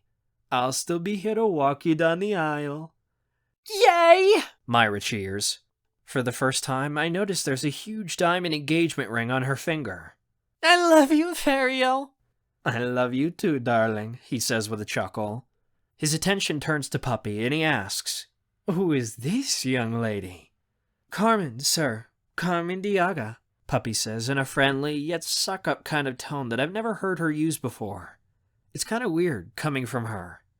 "Ah, yes, Mr. Mayhem has told me about you," he says with a twinkle in his eye. "Why don't you meet me before dinner, at 5 or so, down in the Glamorous restaurant for a treat? I'm sure I have some tips that would be useful to you in your auditions." "Oh, sure," she accepts eagerly. He must notice the sour look on my face, because he adds, "You are more than welcome to come as well." "No, thanks," I say, feeling miffed. I'll be busy." "Understandable." He checks his watch. "I have some things that have gone unattended in my absence. I must leave you now. I'll take you out tomorrow, girls. And you two, enjoy the glamour." Ferrio gives each of us a nod before he hurries out the door. "I'm gonna have lobster tomorrow. He always spoils us," Money says eagerly. "We'd better get going, Raz," Puppy says. "It was nice meeting you all." "And you too. Come back and visit sometime," Mad says as we walk out. "Well, that was nice, wasn't it? Ferrio seems like a very nice man," Puppy says cheerfully. "Yeah, to you," I say, insulted. I might as well have been part of the wall. "Oh, stop it. He said you could come too." Without warning, Puppy stands on her tiptoes and plants a small kiss on my cheek. "Thanks for coming in with me," she whispers. "Zora and Soldier wouldn't have done that." My cheeks glow, and my anger melts away instantly. "Well, you know I'd do anything for you." Her face is shining brighter than the sun. "I know." Chapter 7. After lunch, I feel like I'm going to hurl. "Raz, relax," Puppy says. She reaches over to take my hand as we sit together, waiting at the bus stop outside the Glamour. "It's just one open audition, to see if you like it." I look at our clasped hands and say, "What if I mess up?" "The casting directors are looking for specific people. You gotta look the part anyway. It's only your first audition. You'll probably have to do a lot more auditions before you're called back for a commercial, let alone a movie," Puppy consoles. I squeeze her hand in mine. "Yeah, I guess it's good for the experience. That's all it is." "Are you saying that I won't get a part ever?" My mind jumps to the worst possible outcome. "No, I'm just saying to land a major part on your first audition is unheard of. We're only here for a week." "I guess you're right." With my other hand, I pull out the audition sheet that I printed off earlier from my jacket pocket. It's an open call for actors for a major action movie. A bit ambitious for my first ever audition, but hey, go big or go home. If I don't land anything while I'm out here, I'm going home. I'm going to audition for whatever part I can get. What about you? "I want to try out as Lane," she informs me. "If this reads right, whoever they cast gets to go film in Japan." "Fancy," I say, and I raise my eyebrows. I fold the paper back up, put it in my pocket, and say, "Are you ready for this?" "As ready as you are." She's nervous, I can tell, but not as nervous as I am. She's not planning on this for a career. She just wants to see where this leads. Unlike me, I'm relying on this as part of my future. I'm thrilled that we're holding hands. Not even my nervousness can quench that. She drops my hand, though, when she sees the bus coming by to pick us up. It bothers me a little, but I don't say anything. "Holy crap," I say as we drive by the small studio where we're supposed to audition. Hundreds of guys are wrapped around the outside of the building in a line, starting at the doorway where we're supposed to audition. "Looks like you've got some tough competition," Puppy says, stunned. "You better be able to stand out." "Since when has that ever been a problem for me?" I ask as we get off the bus. Puppy looks at her sheet and says, "My audition is over there. I'll call you when I'm done." "Same here. See ya." I wave a goodbye and head in the other direction. "Wait!" Puppy cries. She spins me around before I go and, to my great surprise, gives me a quick kiss on the lips. "Break a leg," she encourages before she hurries off. My head is swimming. What just happened? Was that a friendly good luck kiss? Or something more? Feeling like I'm on drugs, I float to the check-in table. I'm assigned a number that they stick to my shirt, then sent to the back of the line to wait with all the other yahoos out here in the heat. I'm hardly paying attention as the line slowly proceeds forward. My head's still swimming with the memory of Puppy's kiss. The sun is wilting me, I complain to the kid behind me, slapping my sunglasses down over my face. Is it like this for every audition? It depends, he says. I was at one yesterday that had a couple thousand dudes. I left before I auditioned. These open calls can be brutal. Hope you put on sunscreen. I didn't. Do you have any? I ask, terrified that I'm going to look like a lobster by the time I go in. There's always somebody, he says, laughing. He takes a tube out of his pocket and tosses it to me.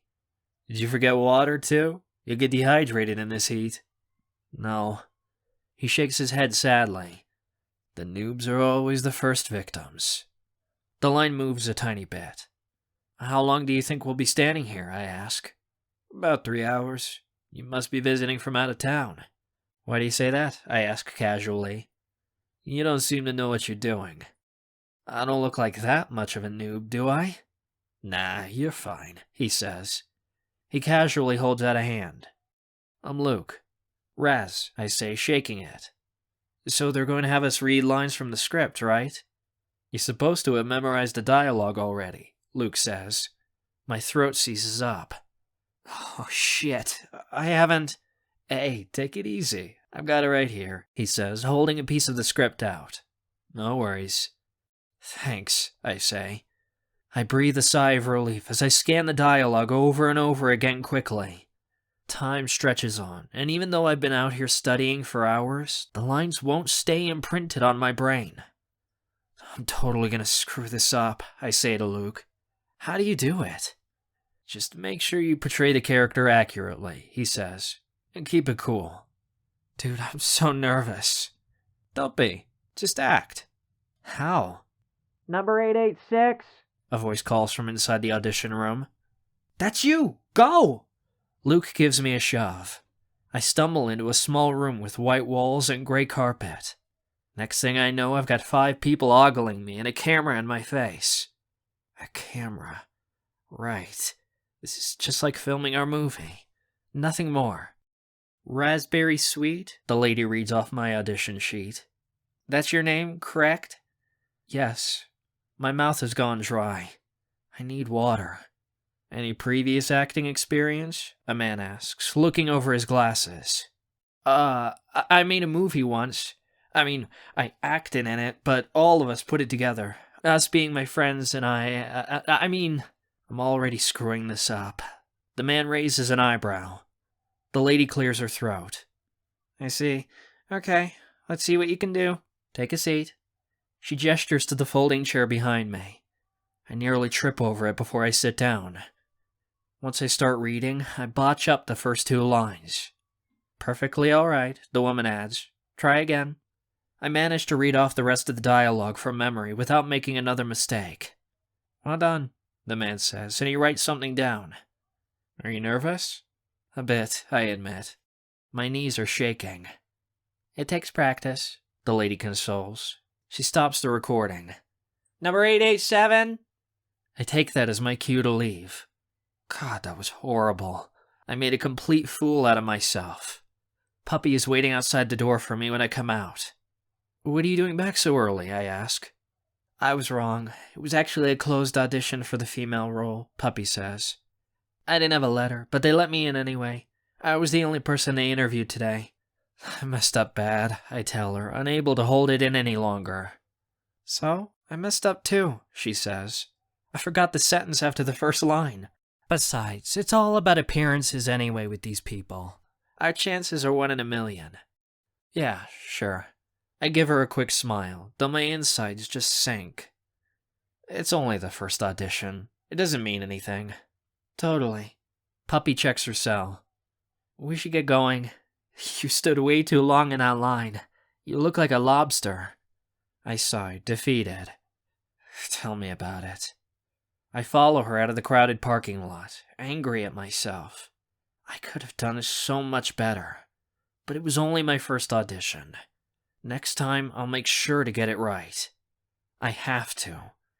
My dream, my life depends on it. Failure isn't an option. Chapter 8. The next audition I attend isn't as crowded as the first one I went to, because this time I'm auditioning for a much smaller role. But the studio that's holding the audition is bigger than the first. It's a giant enclosure fixed with spotlights, giant cameras, backdrops, and props. They've already got one of the scenes from the TV show I'm auditioning for set up. This show is a low-budget production from one of the smaller networks, but I figure I'll take what I can get just to get myself noticed. My aunt and uncle figured that I'm on this trip to gain life experience, but if I actually land a part, I'm not going back to Limesville. Screw graduating high school. This is more important. I have to try. Listen up, the casting director calls to the 50 of us gathered around. This is a sci-fi production with a lot of moving parts. We'll be filming in really hot and really cold conditions all around the United States. If one of you doesn't want to ruin a manicure, leave now. Several people take off, but not too many. As if to scare away even more people, he adds, and by the way, any extra skills should be added to your application. If you're afraid of stunts or breaking a leg or two, this isn't the place for you. I've got a leg up on all the other guys here. I've already memorized the dialogue needed for this. I know I'm going to pull this off. Sci-fi isn't really my thing, but I figure I can't rule out anything that might give me my big break. Let's start! Come on, people, I haven't got all day, the bossy manager insists. Surprisingly, I see that Luke is there too.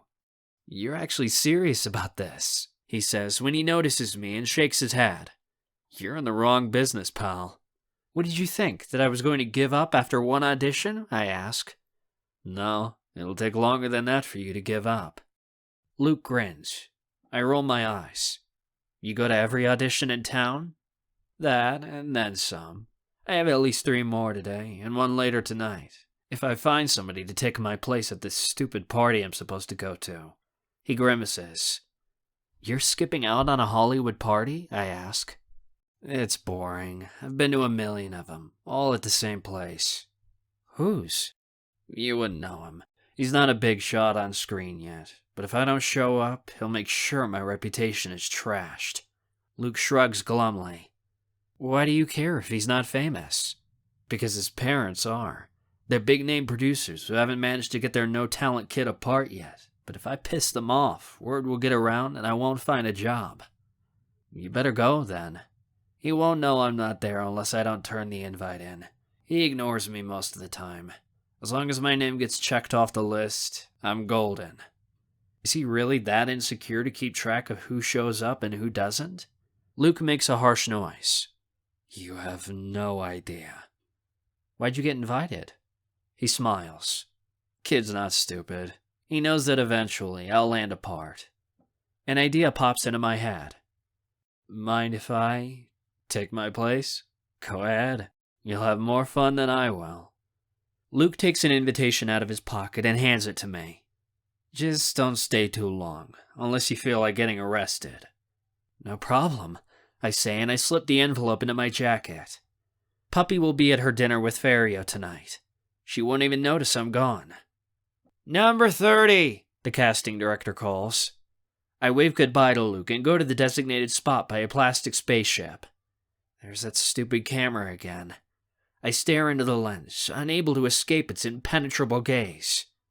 How could something that was my best friend back home be my mortal enemy here? The entire studio is silent. Come on, kid, don't keep us waiting, the cameraman adds. I jump, swallow my anxiety, and hurriedly remember my lines. Here goes nothing. Space travel is about venturing into the great unknown, I begin. You don't know where you're going or how you're going to get there, but if you keep venturing onward, you might land among the stars. I get excited as I realize I'm doing okay and pick up the pace, strolling in front of the spaceship to set the scene as I recite my lines. I don't watch where I'm going, and as ridiculous as it sounds, I lose control. I end up tripping over my own feet and into the set, including the green screen. I go crashing down, and like it's something straight out of a movie, the green screen goes down with me, smashing the plastic spaceship behind me to bits. At least you didn't make a big deal out of it when you face-planted, Puppy says. I'm back in my room, sitting on my bed. She tries to comfort me, even though I feel like a complete failure. I just ruined an entire movie set. I'm lucky they didn't try to sue, I say angrily. Puppy's lounging around on the couch. I'm drying off from the shower, wearing shorts and feeling embarrassed as hell. For some reason, I got out unharmed, but I'm not allowed back on that studio's property as long as I live. You showed character, she encourages. She gets up and starts rubbing my head with the towel. Ugh, I say as she dries my hair roughly. Puppy, you don't understand. This is important. I know how important it is. She throws the towel to the floor and collapses back onto the couch. Just quit worrying. How can I quit worrying? This is driving me crazy. Puppy, I'm never going to get a part. I want to be an actor, but my first 2 auditions went horribly, I burst. Puppy leaps forward and covers up my lips with hers before I have a chance to finish. Then she puts her tongue inside my mouth. Wow, that feels... Wow. I've never been French kissed before. When her tongue touches mine, sparks fly, and it's like a lightning storm explodes inside my mouth. I respond by what seems like instinct and return the favor. When my tongue goes inside her mouth, the sensors around my lips go crazy. Puppy finally pulls away. I'm left with stars swimming around my head. There, now are you going to stop whining like some drama queen? It gets annoying. Puppy goes to the mini fridge, opens it, and takes out a soda. $10, she reads in disbelief, then shrugs. Whatever, I'll pay you back for it later. She pops the cap to drink the entire thing in less than a few gulps before she grabs another. Wait, what was... I shake my head, which is still wandering the clouds. Puppy, what was that? Making out, she says as she tosses the can into the trash. What did you think we were doing? So are we dating? Puppy shrugs. I don't know. I don't really want to put a label on it. Isn't that what boyfriends and girlfriends do? Make out? You don't have to be dating to make out, Raz. Puppy rolls her eyes. My heart receives a pang. The last thing I want to be is a friend with benefits. So you were just kissing me to see what it felt like, right? Because you never have? I accuse. She takes my hand. Raz, I would never take advantage of you like that. I like you, okay? Don't look too much into it. It's only kissing. It's not like we're having sex. I don't know. I think kissing like that is a big deal. But Puppy and I care about each other, don't we? It's fine. People who like each other kiss. I'll come back later, Puppy says, and she goes toward the door. I have to get ready for my dinner with Fario. Okay, I say slowly. See you. As she leaves, I get dressed, contemplating everything that just happened. What we just did felt amazing. There's no denying that. It's all I can think about, and now I want to do it again. To me, it's a huge step, but for Puppy, maybe it's not. Do I have a girlfriend? She said that she liked me. A girl who kisses you and says she likes you is your girlfriend, right? I want Puppy to be my girlfriend really, really badly. But she doesn't want to put a label on it. So after all of that, I suppose we're still just friends. Or something. I shake my head. I don't have time to think about this right now. I'm going to my first Hollywood party. Tonight. I have to be on top of my game so I can make some connections and find a way to land a part. Chapter 9. I throw on my black leather jacket, ruffle up my hair, and make sure my sunglasses are clean. I look good. I look good, right? I'll fit in at this party. Or maybe I'm just fooling myself and I look ridiculous. I run out the door and down the street, away from the glamour. As I look around to appreciate all the lights and sounds, people jostle and push me aside. I have to force my way through the crowd in order to get where I'm going. The house party is in Beverly Hills. As I enter the district, my jaw drops.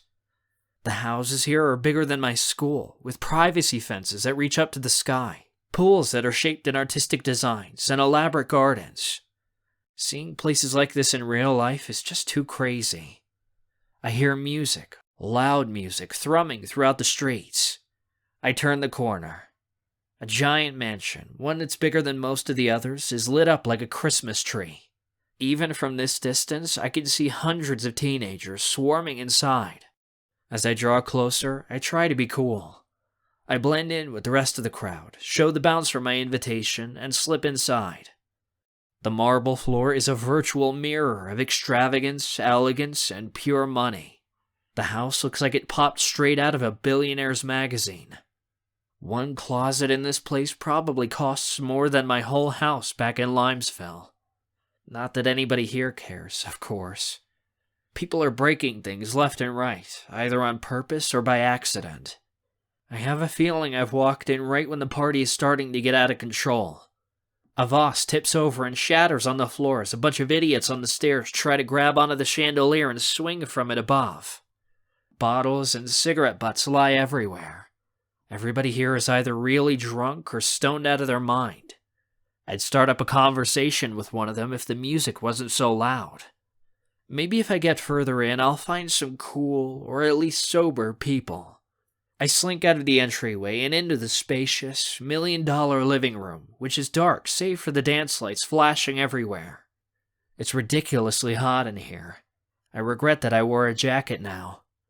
I try to find a spot where I can enter the dance floor. I've hardly felt more out of place.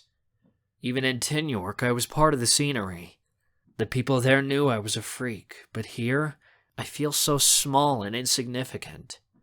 Then I see her. My mouth drops open in shock. What is she doing here?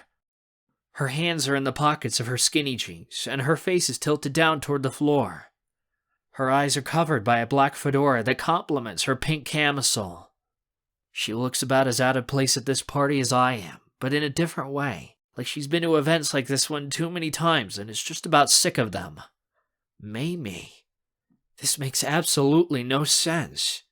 Maybe it isn't her. It could just be someone that looks like her. Trying to appear casual, I go toward the punch bowl to try and get a closer look, but still, I can't tell. Wanting to know for sure, I start heading directly toward her. Of course, I trip. "Watch where you're going!" a guy shouts as I knock his cup of alcoholic punch out of his hand. It spills all over the expensive hardwood. "Sorry," I say, my face going red. I'll clean that up." "Don't bother," he says, and he gives me a bigoted glare. "Just watch what you're doing." "Sorry." I maneuver around him and find myself face to face with none other than Mamie. It really is her. "What the hell are you doing here?" I ask. My face spreads into a smile. "I followed you from the hotel. I'm staying at the Glamour too. I knew I wasn't going to be able to talk to you with Puppy around," Mamie says. She looks down. "No, I mean, why are you in LA, thousands of miles away from home?" I ask. "I got the scholarship as well," she shrugs. "For makeup and costume design." "Your name wasn't in the newspaper for accepting the award," I say, baffled. "I asked the committee that put it together to keep it private. I'm not too popular at school these days, and if everybody knew I was going to Hollywood on a scholarship, they would have bitched about it, because my parents are rich. They would have argued I didn't deserve it." She sighs. "Why didn't you tell me? We could have all flown together." My eyebrows knit together. "You know Puppy didn't want me hanging with you guys. It's been hard enough avoiding her in the same hotel." I lean on the wall next to her. "Had any luck with auditions?" "I'm not here for auditions. I'm touring colleges. I want to be a makeup artist. I finally know what I want to be, all thanks to you. I had no clue before the movie." Her smile is soft, almost loving. "Your parents must be really proud. Are they here?" "No, I came here alone. My uncle lives in the area, so he's watching out for me." There's an awkward pause, one that's marked by the thudding of the bass in the background. She tilts her head and asks, "You want to get out of here? Go get a breakfast sandwich?" I blank. But it's 9 at night. So? Why in the world do you want to go get a, breakfast sandwich now? I've got a craving for it. Aren't you afraid you'll miss the party? Not that there's a lot to miss, I think, as I look around. There's always another party to go to. Believe me, back home there's one every weekend. She nibbles on her lower lip. They're nothing special. I didn't know that. You never get told. Oh, I blush. I guess it's obvious why, huh? Well, you can make up your own mind. I'm going with or without you. The way she stands, with her hands on her hips, tells me she's trying not to care. But by the sad look in her eyes, I know that she doesn't want to go by herself. I've seen the same lonesome look in the mirror, in my own reflection. In all reality, I'm relieved. Nah, I'm with you. This place is lame. Her movements don't soften, but her eyes do. Then let's go. We slip out the glass sliding door.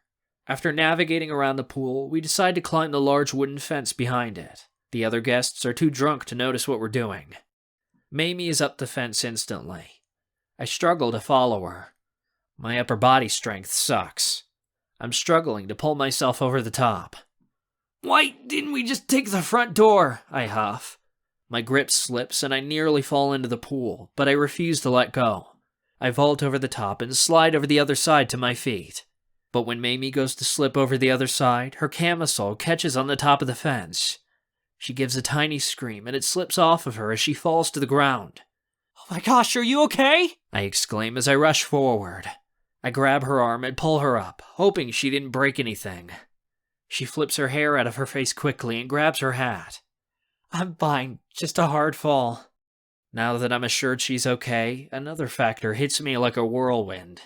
Mamie's pink bra is staring me straight in the face. Sorry, I'm sort of clumsy, she apologizes. Kind of like me, huh? I rip my gaze away, determined not to look down. That's totally cool. I am too. She notices that she's not wearing anything and says, Oh, sorry about that. She tries to jump up to nab her camisole, but it's out of her reach. Hold on, I'm taller. I'll get it.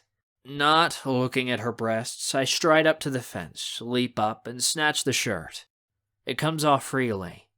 Thanks, she says as I toss it back to her blindly. She slips it back on, and I bring my eyes back up to her face. Looks like I picked the right day to wear cute underwear. She laughs. Yeah, I wish they made cute underwear for guys. I laugh hoarsely before I mentally punch myself for making such a stupid comment. She laughs too, though. Oh wow, I didn't have a top on, and all you can say is you wish they made cute underwear for guys? It's like you're wearing a bikini top or something. It's no biggie, I blab, feeling like a total idiot. She tips her head. It's really nice that you didn't say some sort of perverted comment. Most guys would have. I'm not gonna make a big deal about your boobs, you know. It's sort of rude. Crap, did I really just make a reference to her chest? Smooth. But she actually smiles at me. Well, that's sweet. Some people can be real assholes, even with my shirt on. At least you're polite. Yeah. My throat's choked up with embarrassment. That's me. I'm a real sweetheart. That's why they call me Razberry Sweet. Please stop talking. Now that we're free from the party, Mamie lights up. Come on, let's go! Without waiting to see if I'm going to protest, she breaks into a run. I follow her and try to avoid tripping over my own feet. How far is it to wherever we're going? I pant, already starting to feel tired. A mile, she beams. We'll get tons of exercise. Wonderful, I grumble, but I don't let her hear. She's having too good of a time for me to ruin it. I can't breathe, I gasp about 20 minutes later, ready to collapse. But we're almost there, Mamie whines. Come on, you can do it! She's running backwards. I swear, with every step she takes, she gets more energetic. Before I know it, I'm stumbling through the doors of a fast food joint. I lean up against the wall with one arm and run a hand through my hair with the other. You need to get into shape, she says, looking at me in amusement. Actors have to be physically fit if they want a part. I nearly gag. She proceeds to the front counter without hesitation. The place is empty. Besides me and Mamie, the only human being in here is a teenage cashier who looks so bored that I'm surprised drool doesn't leak out of his mouth. "Are you ready to order?" he asks, snapping the gum in his mouth. "I want a double egg and sausage biscuit with syrup in the middle and 2 hash browns. Throw in a small orange juice," Mamie demands. On second thought, make that 3 hash browns. Wow, I think. That's a lot of food. I've never seen Mamie eat so much before. In fact, I've never seen her eat, ever. This is odd behavior. "We stopped serving breakfast in the morning," the cashier says dully. "Extra cheese," she demands, not backing down. Her stare is impenetrable. The cashier sighs and says, "I'll check in back. What'll it be for you?" He looks at me expectantly. I hate the way my cheeks redden. I shake my head. "Nothing. I'm good." My stomach decides to betray me, and it gives a loud grumble. Mamie gives me the longest stare she has all night and says, "I'll pay for me and Mr. Fabulous. What do you want?" "No, triple cheeseburger with extra pickles, no ketchup, and a dab of mustard. Add in some onion rings and give him a strawberry milkshake." "You didn't have to do that," I grumble, but secretly I'm pleased. She nailed all my favorites, right down to the extra pickles. How'd she know? The guy gives her the food within a few minutes. She picks up the loaded tray, taking it to the far corner near the play area. We slide into the booth, her on one side and me on the other, and begin eating in silence. When we're about halfway through our meal, she asks, "So, been to any auditions?" At the mention of the word, I let out a moan. "Yeah, I messed them up, but I don't want to go home empty-handed. I don't want to disappoint my family. Or myself." "I hear you," Mamie says, and she takes a huge bite out of her sandwich. "It's not fun when you're struggling to be discovered. Most people out here wait tables and babysit to get by." "I wouldn't mind it," I say, so long as it paid off. "Your determination is awesome, Raz. It's one of the things I love about you." I eat another onion ring and nearly knock over my drink while trying to grab it. I swear to God, I'm getting worse by the day. "You're a sloppy eater," she observes, and hands me a napkin. "This is the second time you've spilled something when I've eaten with you." "I usually spill something every time," I reply. It's a Raz thing. Soft music is coming from the speakers above. It's a rock song I've heard about 1,000 times before. "Oh, wow, I haven't heard this song in forever," Mamie says as she throws our trash away. I get up to follow her to the door, but she extends her hand and says, "Dance with me?" "What?" I look at her outstretched hand. "Don't you like dancing?" she asks as she brushes a lock of hair behind her ear. "Well, yeah." "Then come on! It's a great song!" She grabs my hand and then steps on top of the nearest table, yanking me right up with her. "Raz, come on!" "Mamie, are you crazy? Get down!" I hiss, pulling on her arm. "No! Learn to have a little fun." She practically lifts me onto the table. I step up, and soon both of us are swaying back and forth on the rickety plastic. Mamie starts to sing along with the music, belting out the words. "You're crazier than I am," I mumble, but keep dancing with her anyway. Mamie grabs my hand and places them on her hips. She puts her own hands on my shoulders, and pretty soon we're dancing back and forth, moving in quick time to the music. I realize that I'm dancing with a girl for the first time ever on top of a table in a fast food restaurant. I wonder if I finally lost it. "Hey, you can't do that in here! Get off the table! People eat on that!" The cashier runs up to the both of us, a spray bottle raised in his hand as if to squirt us in the face like bad dogs. Mamie doesn't even give him a second glance. The cashier points the spray bottle higher, threatening to use it. "Follow me!" Mamie grabs my hand again, and then we're bouncing up and down on the booth seats. The cashier, confused and powerless, watches us, wondering what to do. "Mamie, come on, we're not kids. Sing!" she demands, and she squeezes my hand as the guitar solo ends. Both of us open our mouths and sing the chorus together, badly and off tune. High School Musical we are not. Throughout the rest of the song, Mamie and I sing and dance all around the restaurant. We're both sweating as we fall against the door on the way out as the song ends. "That was wild," I say, and I shake my head. I notice that Mamie and I are still holding hands. I draw my hand away from hers quickly and shove both of them in my pockets to hide their shaking. Even though Puppy and I aren't technically dating, it still feels like cheating to hold Mamie's hand. It never lasts. Now that we're outside and into the warm California air, Mamie's mood has changed, from completely sporadic to melancholy. She's staring straight ahead, the smile already faded from her face. What do you mean by that? I say, confused. It was such an abrupt change, a total high to a canyon-like low. It's all just a temporary fix. Nothing lasts forever. She walks on ahead. Without a word, I follow her. We walk in silence for a few miles, until she leads me like a ghost through the iron gates of a nearby graveyard. We walk through the cemetery and observe all the names, some famous, but most not. Many graves have ornaments, flowers, or wreaths strung across them. Others have been buried under a collection of leaves or thorns. Some graves are so old that they're crumbling to the ground. Sorry, I say as I stumble across somebody's resting place, but then I wonder who I'm apologizing to. I shudder. I hate graveyards. Why are we here? You know anybody in here? I ask Mamie. She shakes her head, stopping at a grave marker. No, I've never been here before. I come to graveyards all the time, because they're quiet. For some reason, I feel like it's the only place I can get any peace. She crosses in front of a grave marker and adjusts her hat. I like going to graveyards, she says, in sort of a stupor. No matter who you are, rich or poor, famous or a nobody, everybody ends up in the same place. There are no differences. Nobody judges you here, because we're all the same. Are you afraid of being judged?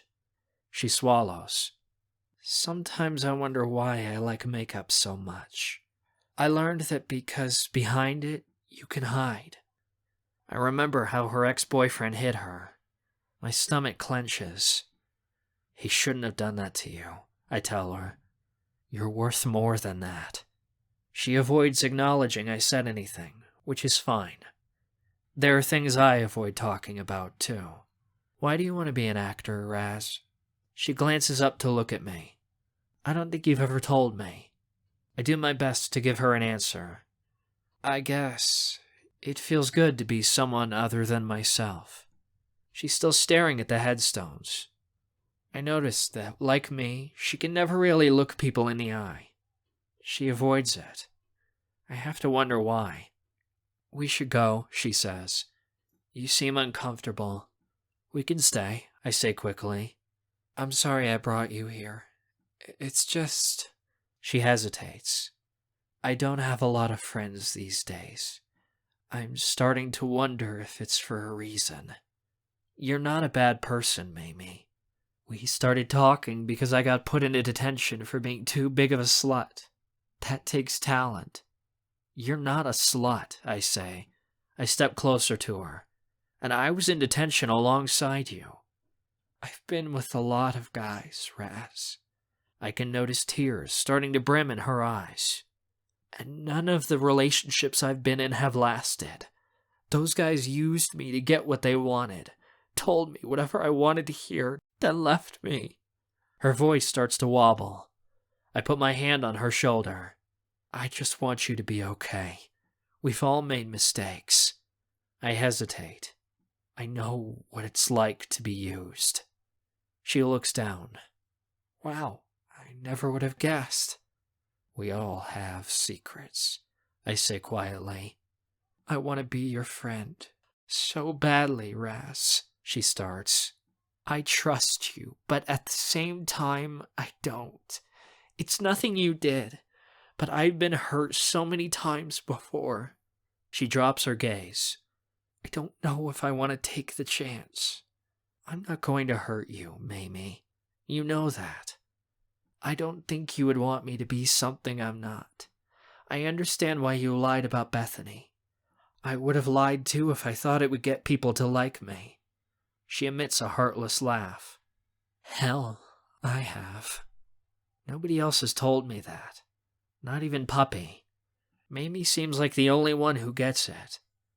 You don't have to measure up to anybody's standards, Mamie, especially not mine. I don't care how many people you've been with, I insist. You're perfect when you're just being yourself. How can I be myself? Mamie casts her eyes to the grave marker. I don't know how to act normal. People see me as a whore. Nobody's been my friend because they liked me. They all wanted to get something from me. Let's face it, Raz. Nobody will ever accept you or me simply as we are. Yes, they will, I insist. I accept you for who you are. I see you as Mamie. That's all. Mamie blinks. She's got even more tears in her eyes. I can always trust you, Raz, she says softly. You were the one who told me the truth about Bethany first. She wraps her arms around me and hugs tightly. Out of all the people in the world, sometimes I feel like you're the only one who never lies to me. Chapter 10. I wake up the next day, and the day after that, with a headache. Mamie and I came home late from the graveyard. I barely slept since, my dreams full of tombstones and old songs. The memory of that dark look in her eyes has been bothering me. It pops up at every audition I go to. So far, none of them have gone well. Someone's making coffee in my hotel room. Puppy must have slipped in using the spare key card I gave her. I rub my eyes and get up sleepily. What time is it? 10:30, Puppy says cheerily as she pours me a cup. 10:30? I say. I leap out of bed. I already missed the first audition! I'm gonna be late for the second! Listen, Raz, Puppy interrupts. You've been working too hard at all these auditions. You need a break. There's only a few more days left on this trip, I protest. I have to keep trying. Maybe if you weren't trying so hard it would come easier, Puppy says, shrugging. It hasn't been hard for me. What? I feel like I've been hit in the head with a hammer. Maybe I'm still sleepy. What are you talking about? I got a couple more offers for a few closed auditions, she says. She takes a sip of coffee. Ferrio's been helping me. I booked a commercial last night, actually. Her words level me. Really? How come you didn't tell me about this? I instantly ask. She takes another sip of her coffee. I didn't want you getting jealous. I know how you are about this sort of thing.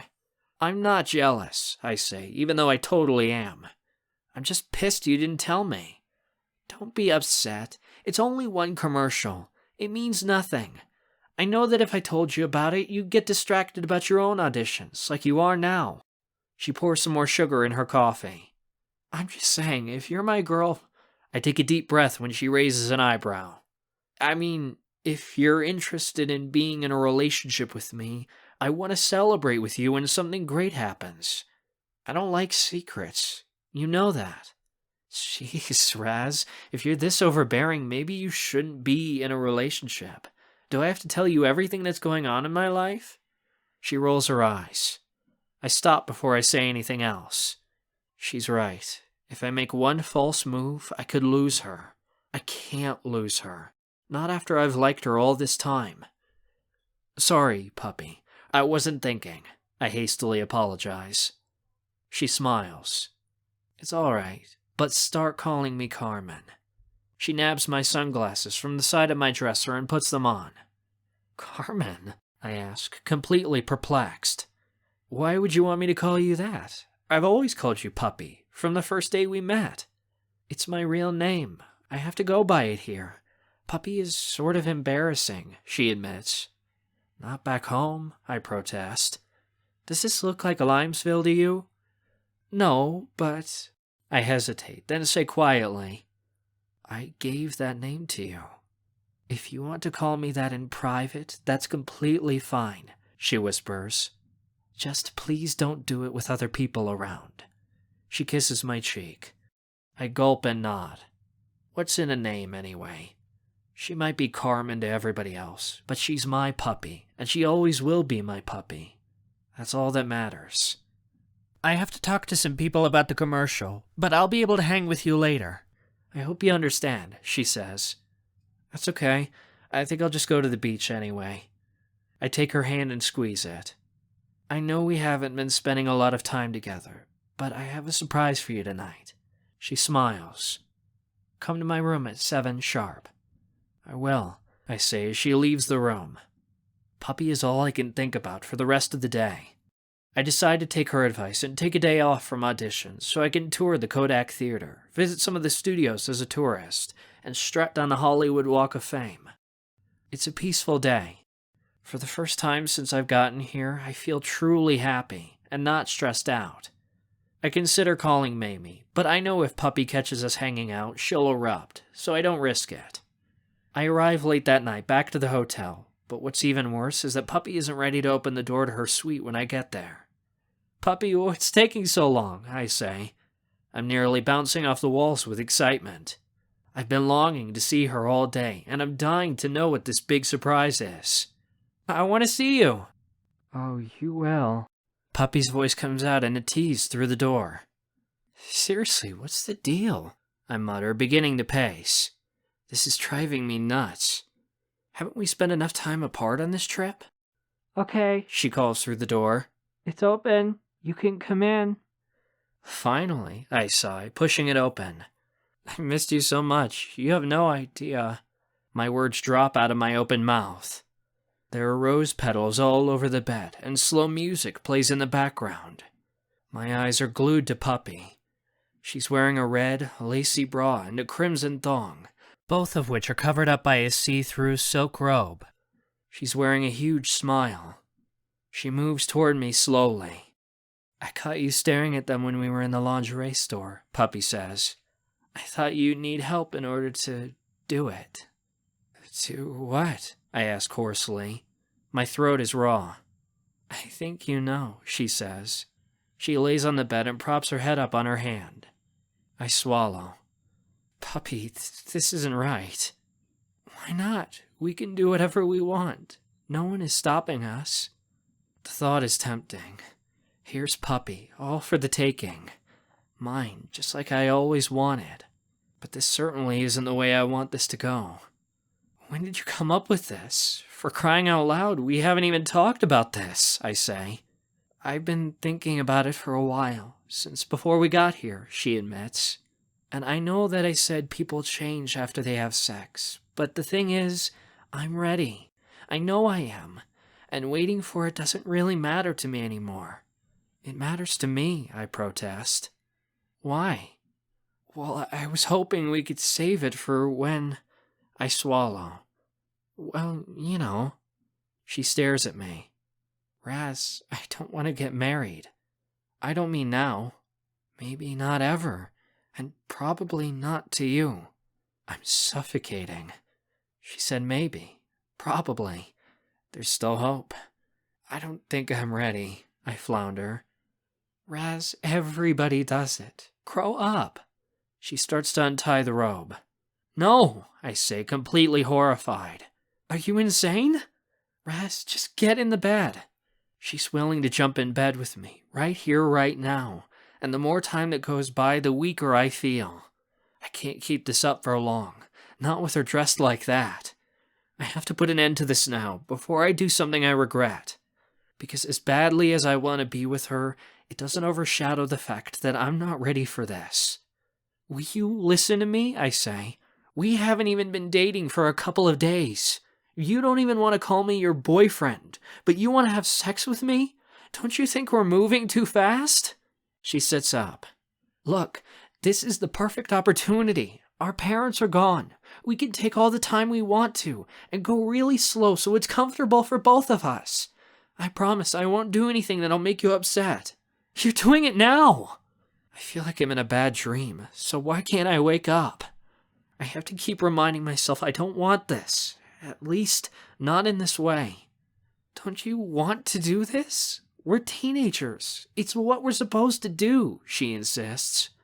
Once this is over with, we'll be more mature. I'm not going to sleep with you just because we have an open opportunity. That's not me. You want somebody else, she accuses. Not me. You don't get it. My voice is shaking. It's not about me not liking you or You not being attractive enough. I take a deep, shuddering sigh. I just don't think I'm ready for this. I don't want to tell her this, but secretly, I'm not sure if I'll ever be ready. The whole idea of this is absolutely terrifying.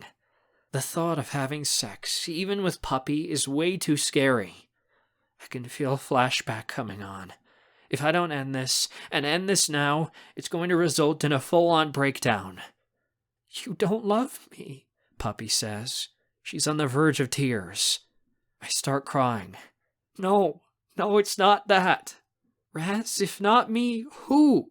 Nobody's better than me to help you get over this. I'm willing to give up my virginity to help you. I would never take that from you, I shout. Having sex isn't going to make me feel better. It can't erase what happened. Listen, I know you're really big on the God thing. The God thing? Is that what you're calling it now? I say, anger rising.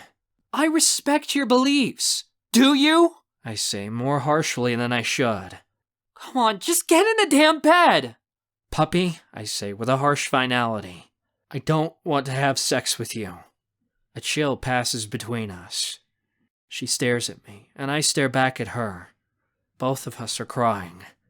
I shudder, knowing that the void that I'm going to make is one that I'll never be able to fix. I force myself to keep talking. And if you're going to insist on it, if you're going to try and force me into it, then we're done. My heart breaks with the two words. Whatever we are, our relationship, this friendship, it's over. The look on her face is terrible. It's the worst expression in the world. It looks like I've taken a rock and crushed her face in. I try to recover. I go to give her a hug, but she pushes me away and turns her face to the window. You're so stupid, she whispers, tears streaking down her face. What do you mean? I choke out. You have no idea how juvenile and naive you are, she whispers. She takes a vase from the bedside table and shatters it on the floor. I jump as the fragments fly everywhere. The noise rakes across my ears and leaves scars. She points accusatively at me. You're practically a cartoon character! A clown! Damn, Pepper was right. I can't help you. She throws her arms up high and gazes at the ceiling in despair. Pepper? I whisper. Is that what? Yeah. Pepper and everybody else caught on. For the past few months, I've been trying to change you. Trying to get you to be less of a dork. Less of a tool. Nobody's going to hire you as an actor, Raz. And do you know why? It's because you're a joke. Nothing's been the same between us, and it's stupid because I've become an adult and you're still a stupid kid. She laughs bitterly. Do you think I actually like you?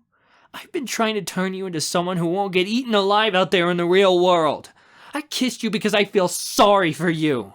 Puppy, you don't know what you're saying, I say, and I start crying harder. It's true! You have no idea what's going on. No idea what real life is like. Puppy slaps her forehead. You think everything's a story, like fame's going to fall into your lap, and we're all going to be okay in the end. You and Bethany stole a car together, but you're still innocent and immature. I don't know why you can't just grow up. I used to love the way you acted like an idiot, because it was entertaining, but the older we've gotten, the more annoying it is. She shakes her head. Then she says something terrible. I just don't understand why you have to be so different. Mamie's words from the other night pop into my head.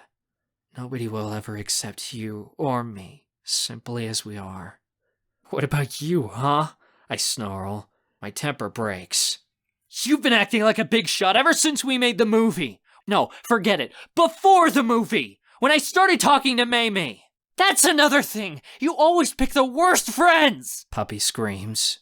Mamie's such a slut, the biggest whore of the school, yet you still want to hang out with her. Mamie isn't a slut or a whore, and you'd know that if you gave her a chance. Maybe I'm looking at one of those bad friends right now. I instantly want to take the words back. I don't regret being Puppy's friend for a second. I love her. That's fine, because honestly, I regret being your friend in the first place. The movie was the only good thing you ever did for me. Both of us fall silent. We look at each other. We're a mess. It's quiet for a long, long time. Finally, I speak. I have to. I have to try to save us. To save her. Save me. I'm sorry. The words hang as an offering, a lifeline. If she doesn't take it, our friendship is over. I'm over. For a minute, she looks like she's about to apologize too. But when she opens her mouth, the only words that escape are, "Get out. I can't move. Puppy." "Don't call me that! I'm not a dog! Get out!" She throws her phone at me. It shatters on the wall beside me as I make for the door. "And by the way," she says, leaning out the doorframe as I enter the hallway, "I'm not going back with you. I lied about being considered for a commercial. The first audition we went to, I got the lead." "What?" I don't whisper that word. The deepest, most aching part of my soul does. "Yeah? How does it feel knowing I got a part in a big production and you're still just a loser?" She laughs again. "Mr. Mayhem was the one who got me in. I signed the contract yesterday. I won't be coming back to Limesville, ever. I'm done with that small town, and I'm done with you. Don't ever talk to me again, Razberry, and have a nice life." She slams the door in my face. My whole world topples out from under me. Each beat of my heart feels like a knife sinking into my chest. Don't ever talk to me again. I fall to my knees right in the middle of the hallway and start bawling like a baby. I don't care if anybody sees me. At this moment, I don't really care if I live or die. I'm done with it all, I think to myself. The auditions, my friends, everything. All by myself in this small hallway, it feels like the very universe is caving in. Like my dreams and my hopes mean nothing anymore. As if on autopilot, my body gets up off the floor and walks out of the hotel. I wander the city streets of LA until I come to an abandoned church in a dark area of town. I push open the door and stumble into a dirty pew. I look up toward the stained glass windows in order to speak to God. "I've always believed in you," I whisper as tears pour down my face. "Always. I've always known you were real. Loved you because I felt you were alive. Why don't you love me?" I dissolve into a fit of sobs. "You've let me get abused all my life. By not only my friends, but by my parents too. And you let others bully and use me. Now, when I'm finally happy, you let Puppy walk out of my life." I wipe my face and stare up at the statue. "The question I have is why? Why are you putting me through so much pain? Why can't it just be over with?" I put my forehead on the pew in front of me and sob loudly. I don't give a shit who sees. "I'm tired of this. Why do you hate me so much? Why are you doing this? There has to be a reason for all this pain. Tell me my suffering means something." I receive no answer, only silence. I sniff. "Please, show me what to do." I receive no response, no miracle from the sky. But something does pop into my head. A name. There's only one person in the world who can possibly help me right now. I take my phone out of my pocket and dial the number I know by heart. "Hey there, Raz. What's wrong?" Mamie's frightened at the sound of me crying. "Mamie, everything's terrible," I whimper. I take a deep gasp. "Puppy dumped me and I can't." Raz, I can't understand anything you're saying. Where are you? I don't know. It's dark and I'm in a church. I don't know where I am. I look around me in absolute terror. I have no idea who I am. Hold on. I'll come find you. Just tell me what happened. Chapter 11. 10 minutes later, Mamie gets out of a limo at the church. She finds me rocking back and forth in a pew, having a complete meltdown. I'm confused as hell as to how she found me or where she got the limo, but I don't ask questions as she escorts me outside. I want to run away. I need to get away. Scarlet Moon Ranch, Mamie tells the driver as she climbs in after me. Quickly, please. She turns to me, but I don't look at her. I'm staring out the window. It's a dumb question, but how are you? She asks. Awful, I say. My voice is choked up and my face is all puffy. It's amazing that after all this time, my tears haven't stopped and I've only managed to feel worse. She moves closer. I put my head on her shoulder. She grabs my hand. I hold it tightly, like she's all I've got left in the world. We drive and drive until we're out of the city and into the wide open desert. The darkness has littered thousands upon thousands of stars across the black night. In the distance, I see canyons and red rocks. The drive takes about an hour. We turn down a long gravel driveway. There's a gigantic log cabin surrounded by miles and miles of wooden fencing. In the distance, a stable that has to hold about 100 horses looms. I'm getting really tired of seeing all these fancy houses. This is my uncle's limo, Mamie tells me as we get out of the car. My relatives live out here.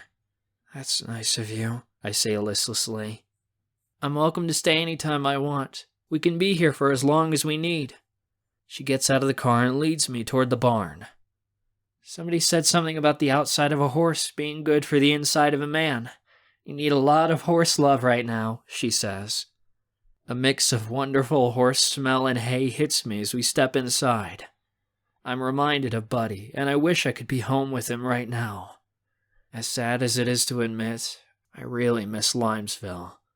Mamie goes to the first stall and grabs a bridle. I look between the stall bars to see her tack up a gelding. This is Cowboy, Mamie says. She pats the horse fondly. I rode him earlier today. I didn't know you could ride, I say. I rode all the time before my family moved from California to Limesville. She leads Cowboy out of the stables and into the wicked night. Horses whinny a goodbye as we leave, and Mamie says, Get on, you can steer, I'll hold on and back. She lets me hop on first, then swings her leg over Cowboy's back and grabs on behind me. Take us out into the open plains, she whispers in my ear. I do so, turning that way by putting a leg on Cowboy. He responds automatically and starts walking toward the long gravel driveway. Gravel turns to desert. I look out at the shadows of the canyons in the distance. Soon, sand becomes prairie grass. All that I can fathom of the earth is night, and a lone coyote howling in the distance. You want to run? Mamie asks. I nod. With all this open space, it would be silly not to. Okay then. Go, Cowboy! Cowboy surges into a gallop at her word. I do nothing except hold on to his mane and try not to fall off. Mamie has her arms around me. Her hair ripples behind her as we tear across the sky. My mind starts to wander. Wouldn't it be wonderful if we could just rise up into the universe and be stuck here forever? If Mamie and I never went back to Limesville or Hollywood? What would it be like if we were completely free? The coyote howls again. The cold wind is scraping across my face, and it makes me feel alive rather than dead. Easy, Mamie tells Cowboy, and he ambles from a gallop to a walk. Even though I've got the reins, Mamie is in full control of this animal. She slips off of his back. I do so also. Around here, there are no buildings or shining lights. Mamie has led us to the middle of nowhere. Here. Mamie slips off Cowboy's bridle, drops it on the ground, and sits on the sparse desert sand. The horse goes off to graze. I sit beside her and gaze at the stars. Mamie runs her hands along the dirt. This is our inheritance, Raz, she whispers. Those mountains in the distance, the sweet air we're breathing, this whole earth is ours. She lays down. I copy her, stretching out my legs beside hers. She reaches up her hand and says, You know, if I pretend hard enough, I can imagine I'm holding the stars. Nobody's ever done this with me before. Looked at the sky. Really? Yeah. I've wanted to share this place with you for a while. She turns on her side to look at me. You're beautiful. You know that, Raz? No, I'm a fake. I give her a twisted, unhappy smile. I've got secrets just like everyone else. I don't see you like that, Raz, she says. What does it matter what you've done? It makes no difference to me. I'm used goods, I say thickly. I'm so screwed up, not even my friends want me anymore. I want you. You don't get it. I can't even say anything. Mamie reaches out her hand and puts it softly on my arm, like she already knows. It's okay. You can tell me. The confession comes out. I've never said the words out loud, not even when I told Puppy, but I say them now. I'm so mixed up I don't know how to feel about telling Mamie.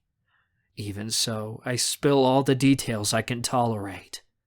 When I get to the end of my story, her eyes soften, but she doesn't freak out. Not like Puppy did. I'm really sorry, Raz. That's so unfair. It's shit. It happened, and I can't make it go away. I start crying again. Mamie moves closer and puts an arm around me. It doesn't make you any different. Mamie, you don't understand. I can't even have sex and enjoy it. Not without a breakdown. I swallow. My throat swelling up again. It wasn't your choice, Mamie says and holds me tighter. Puppy wanted to have sex with me earlier, I say. She wanted to, and I couldn't do it. I just couldn't. She tried to manipulate me into it, said it would make us mature. She made me feel horrible for turning her down. I curl up on my side. Mamie's eyes narrow. Raz, what Puppy did, that's abusive. You don't deserve that. She can't force you into sleeping with her because she thinks it's going to make her more mature. She tries to hide it, but I see her rolling her eyes. It makes me weak for saying no. That doesn't make you weak. It just means you didn't want to, Mamie says. I'm a guy. Sex is all that's supposed to be on my mind. That's just a stereotype. Guys like that are pigs. I know, I dated them. You didn't want to go that far. What's wrong with that? Maybe I won't be able to have sex with anyone. Ever. I take a quick breath. Maybe I'm destined to be alone. I still love you no matter what. I stay quiet. Mamie continues. You were my first true friend, Mamie says. You've been there for me even when your friends didn't want me around. Do you honestly know how much that means to me? I turn back to face her. I never really thought about it. I sigh and look up at the stars once more. This is so screwed up. I never should have gone on this trip. If I hadn't come, Puppy would still be my best friend, and everything would be fine, all because I had to chase my stupid dream of being an actor. I snort. I can't act. I don't know what I'm trying to prove. Just because you're not a movie star yet doesn't mean you can't act, Mamie says. You can be an actor in other ways. You've got great talent, Raz. Everyone sees it. What happened with your friends wasn't your fault. Puppy made the choice to leave. In my opinion, you're better off without her. I broke up with her, sort of. We weren't really dating, but it still felt like a breakup. Yeah, but she didn't exactly give you another option, Mamie argues. She never would have left me in the first place if I hadn't insisted on dragging her here. She changed. I close my eyes. They're burning. She was changing before we left. You saw it. She was still your friend, but she wasn't the same. People can still be friends if they change, but they have to be willing to change together. And you need to be with someone who's going to treat you with love and acceptance. I don't know what happened. I do. Mamie traces an outline of the stars with her finger. When senior year hits, I think everyone goes into shock. They think, this is it. This is the start of the rest of my life. They start thinking about college and moving out and marriage and kids, and all of a sudden, all that thinking changes them into somebody they never wanted to be. Or maybe somebody they always were in the first place. Who do you think I am? I ask her. She smiles at me. I think you're Razberry Sweet, and I'm Mamie Mason. And whatever happens, we're gonna get through the rest of high school together. And whatever comes afterward. You promise? I promise. I won't ever leave you. Ever since we started talking in detention, you've had me from day one. You're stuck with me.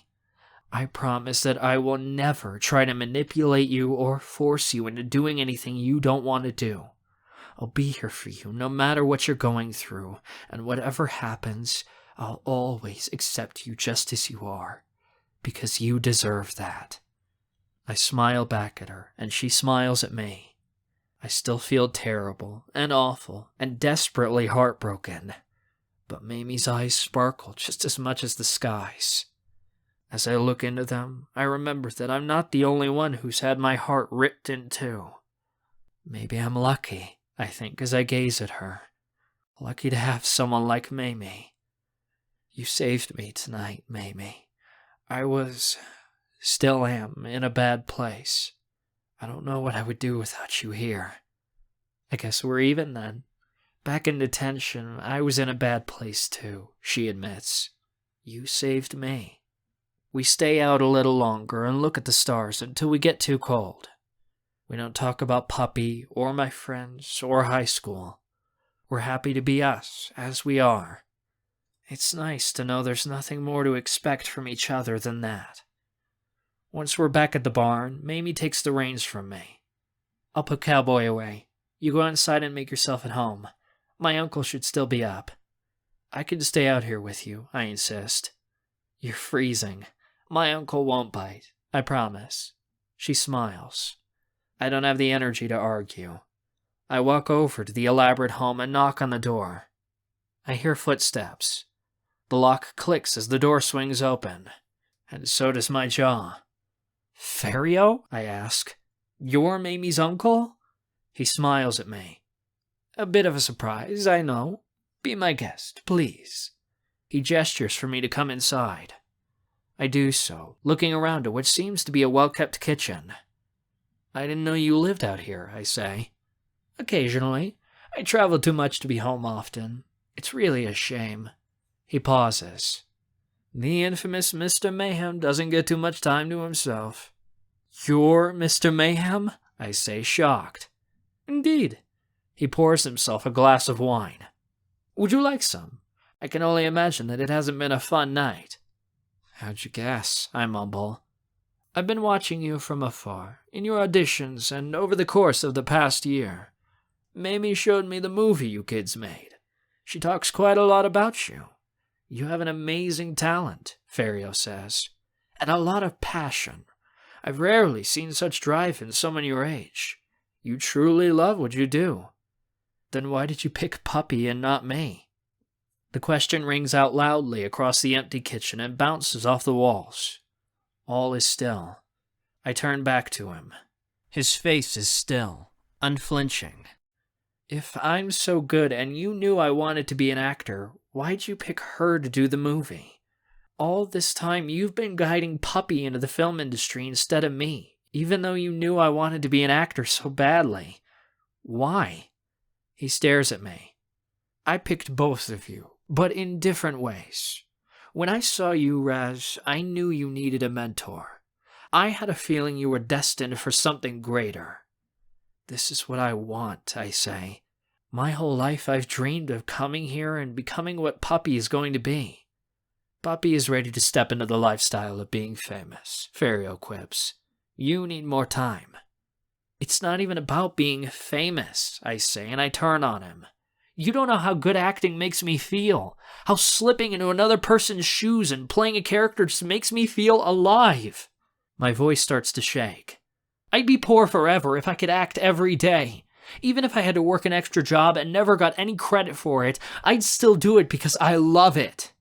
I let my gaze drop to the floor. I feel like it's the only thing I know. Like I was made to do it. No one understands how hard this is.